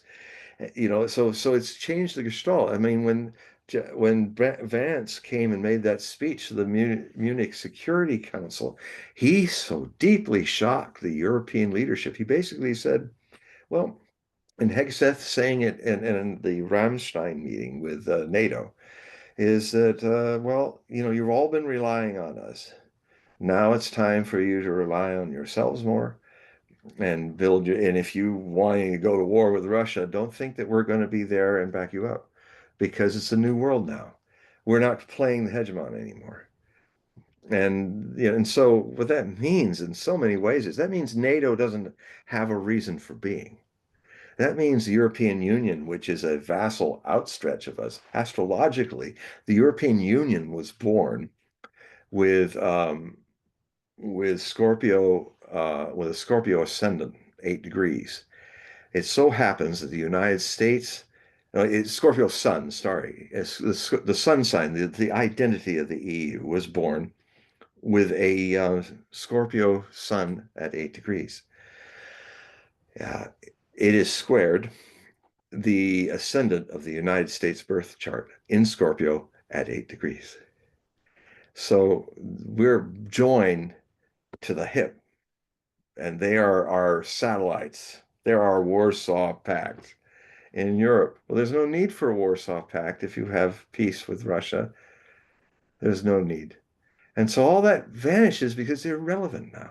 It's just like, it's just, and that things like that are going to happen in the next few decades, where things we just always assume that will always forever be there will just one moment not be there anymore. It's like the reason for NATO has been taken away.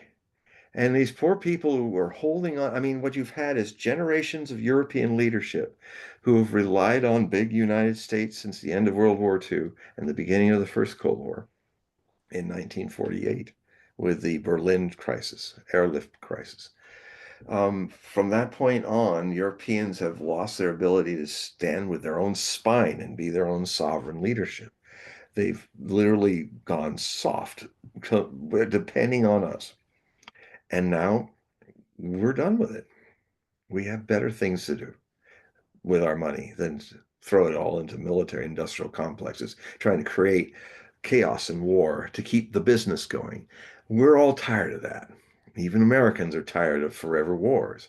So, military industrial complex, in these 3 years of this war in Ukraine, all those multi-trillion dollar weapons, we see what they do in a big war. They're they suck. They're trillions of dollars. They don't work. They break down. They're built to be breaking down so that they constantly make more money for the military industrial complex. Oh, we can't keep making parts for the F-35 because only 1/4 of the existing F-35s are functioning. The rest are in the shop.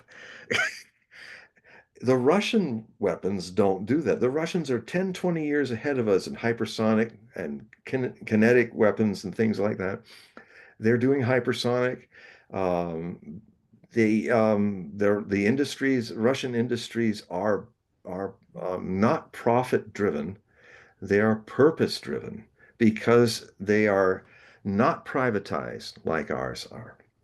Our military industry should not be privatized because then these sick people want to make money out of death and war rather than make something that's simple, strong, versatile, doesn't American builders of things, they want your F-35 to wipe your butt and make you coffee and do all kinds of things, which means it's too complicated, it's breaking down all the time.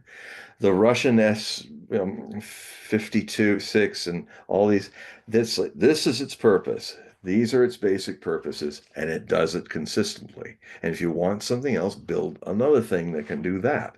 Not make an all-purpose jet fighter, bomber, girlfriend, God knows, um, and make it one thing fits all. Well, it doesn't. It's just a dumb idea, and another one just fell out of the sky just recently. I mean, Mhm. um, I think it was in Alaska, wasn't it? well, I don't know. I think it looked like it was sunnier than that, but the guy got out, but it was just kind of like falling flat down and it hit a airfield. But I mean, I've seen many crashes of this thing. The F-35 sucks, and it's cost trillions of dollars. And so, what we need is what the Russians do. We only need, that the volunteers are coming back again since Trump is in. I mean, a lot of people said, I don't want somebody I come here to defend this nation and be a soldier, not get educated in the art of drag queens, you know, and not have cross-dressing generals and all of that. Come on. This is a warrior culture. At least have Valkyries and Amazons like Tulsi Gabbard, But this is, and a lot of people, there was 1,500 of our best special forces people because they didn't take the jab. They were dismissed. Now Trump's trying to get them back. But we lost a third of our special forces that way. I Right, mean, right. this is stupid stuff and dangerous.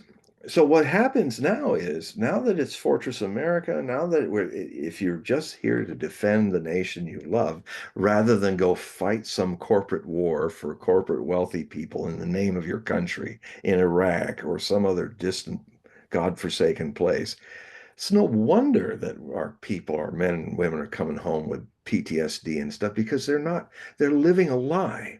They're not defending us. They're fighting for the oil and wealthy people of empire. And now America is going to come back to being the defender of the nation. A lot of the people are going to the south border, are going to be military now. The 10th Mountain Division is there patrolling there. So they're defending the territory like any basic country does. And so it's such a release of the burden of hegemonic. If you're Atlas and you're moving everybody else's spheres of influence, not your own, it's also included, you got too much spinning around. And, I have a line in this new bunch of articles and says, I kind of say, hey, Ian, hey, Ayn Rand, Atlas is shrugging. He's shrugging off all of the policemen of the world. He's shrugging off all this stuff. He's going to come back to just being an American country again. And the whole world's going to benefit from that. And frankly, the whole world will fall in love with America again. But when we started to weaponize the US dollar, all of this, we just became a really nasty little brat as a young nation in the last 34 years. We were just a big, strong, stupid brat. And now, fortunately, we might grow out of that without thermonuclear war and be something really wonder. I've always felt that America's greatest future is ahead of us, but it has to drop being this bully, this hypocrite. And it's oddly enough, of all people, Donald Trump is the gateway to that. And I'm trying, it's quite a challenge to try to find a way to convey that strange tale. I tried a little bit today, to share some of the stuff that kind of goes beyond thinking and reasoning, but there's like another level, and a little more zen. And I'm still working on it. It's Well, I mean, work in we're in some interesting times. We're never going to see a time like this in the rest of our life. These next 4 years are going to be pretty intense. Well, and it's the next 4 years that could very well start the next 20 or 30 years. Yeah. Because, I mean, I've always been against term limits, except for the one where the American people, a majority, just decide after 2 or 3 or 4 terms, okay, that's it. I let the people decide, not just some random number. Because I'll tell you something, if there had been term limits in the 1930s, we would have lost World War II. We won World War II with the other allies because we had a generational president. We had a president that went for 4 terms. I mean, Roosevelt didn't want to do a third term, but he saw World War II coming, and he didn't see anybody in American isolationists that, knowing full well, rightfully, that we would end up being pulled into it. He didn't see anybody but himself that could prepare the country, and he had to keep quiet about it. It literally took Pearl Harbor, another curse that turns into a blessing, unexpected blessing. I mean, the day before Pearl Harbor, he was getting all this pressure from the isolationists, and I understand where the isolationists are coming from. Why do they have to pull us into their European wars? Why? We lost a lot of people in World War I in a few months that we were in it, and so I think I would have been an isolationist in those days. But then Pearl Harbor was hit. And the very same people that were really getting on his case for hinting that he might be getting us into wars, they were calling him up the next day and they were saying, "What can we do to help you, Mr. President?" It's just like that. Isolationists, they saw the reality and they responded. But if Roosevelt wasn't there in 1940, and then because he was elected in 1940 for a third term, they might have had somebody on the other side of the phone who wouldn't get involved, and we wouldn't have gotten involved. And there wouldn't have been any reason for Japan to deal with us because Roosevelt um, wouldn't be there. They might just go conquer China.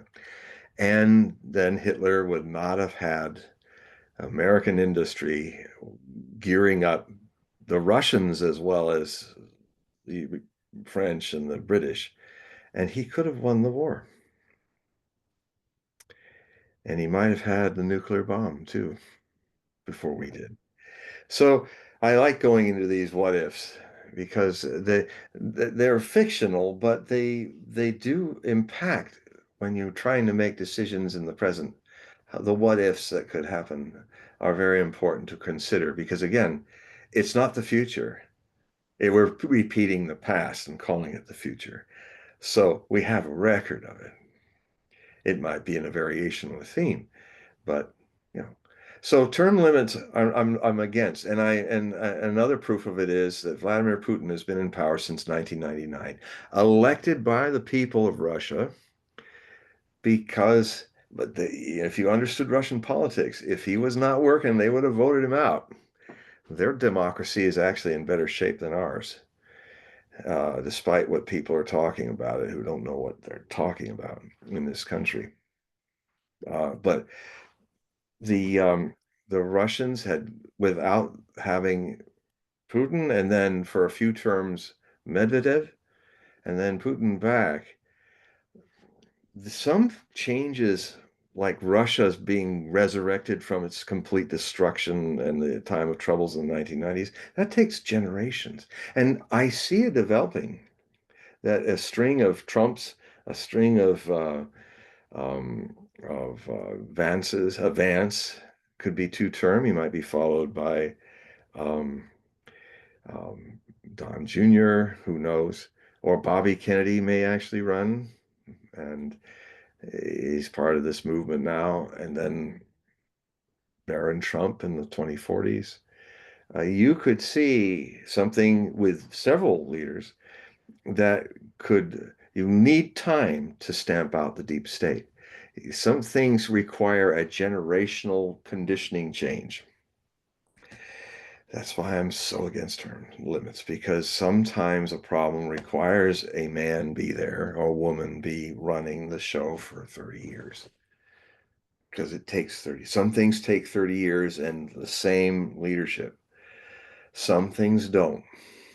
So I'm totally against term limits for that reason. Right. Well, we've reached The the witch, magic, the magic hour here. it's I Paul's want Betty Bye time. I, It's the nighttime. I want to remind the audience that in the description of this video and all the videos that I do with John, you can click the link and it'll take you to his website. Please sign up for his periodical, do a reading. Um, and we're doing a live stream right now on YouTube, Rumble, and the simulcast on Spaces. But before we sign off, I just want to thank everybody for, you know, participating in the chat. The ones that did sign on Spaces, and we're going to be doing this again in another 2 weeks or so. So just, put that on your calendar, and don't be shy to ask questions. This is supposed to be an interactive show, so the more that you interface with John, the better. But before we go, John, if you want to just quickly, talk about your periodical and your readings. Well, you could always free sample my some articles and parts of articles from my Hogue prophecy report, which I do about 2, 3 articles at the beginning and end of each month.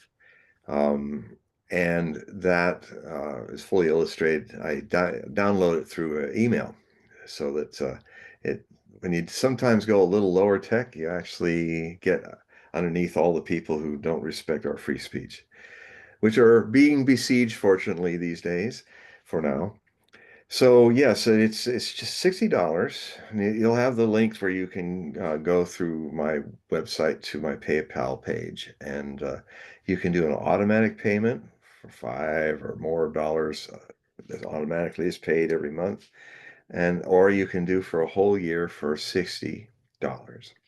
And and then I send the email that you use, I send that you purchased with, unless you give me another email that you want me to send it to, I will then attach it, the PDF file, fully illustrated, to it and send it to you.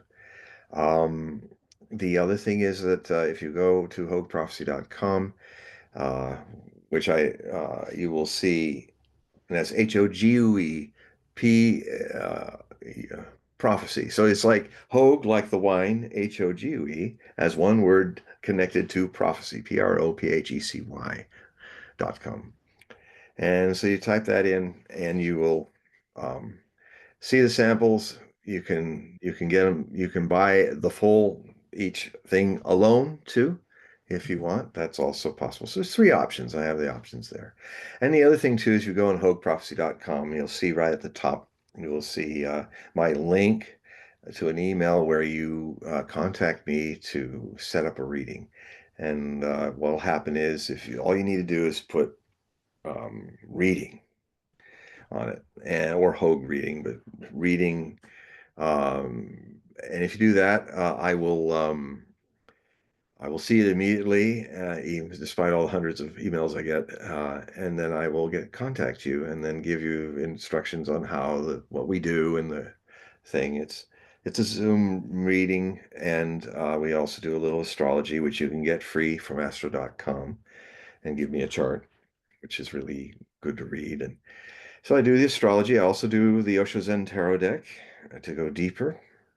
And I kind of have an unusual way I do it sometimes. If in the deck it's looking in the Celtic cross that I have to go deeper, I pull that card out and do another Celtic cross on it.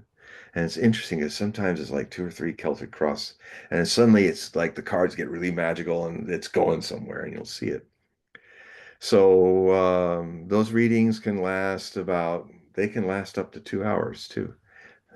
So we go deep, and they're a lot of fun, and it's like like I give all the energy to all of you, I give all this energy to one of you before me with the same background, my office. And so, yeah, that's basically it. All right. So for the audience, I also pasted the link in the chat in Rumble and in YouTube, but all my shows that I've done with John, in the description of each video, the links are there. So you just click the link, it'll take you to his website. John, thank you again for part 29. And so we're gonna sign off here. But John, because I have to click so many different buttons because I have three things going on now. Um, so just You're a stay conductor. there. Yeah, just stay there. But just Yeah. say goodbye to everybody before we sign off here. Goodbye, everybody, and bless you all. Thank you for taking your time to share yourself with us. Bye. Okay. Well, thank you for listening, guys and gals. And we're gonna be signing off here.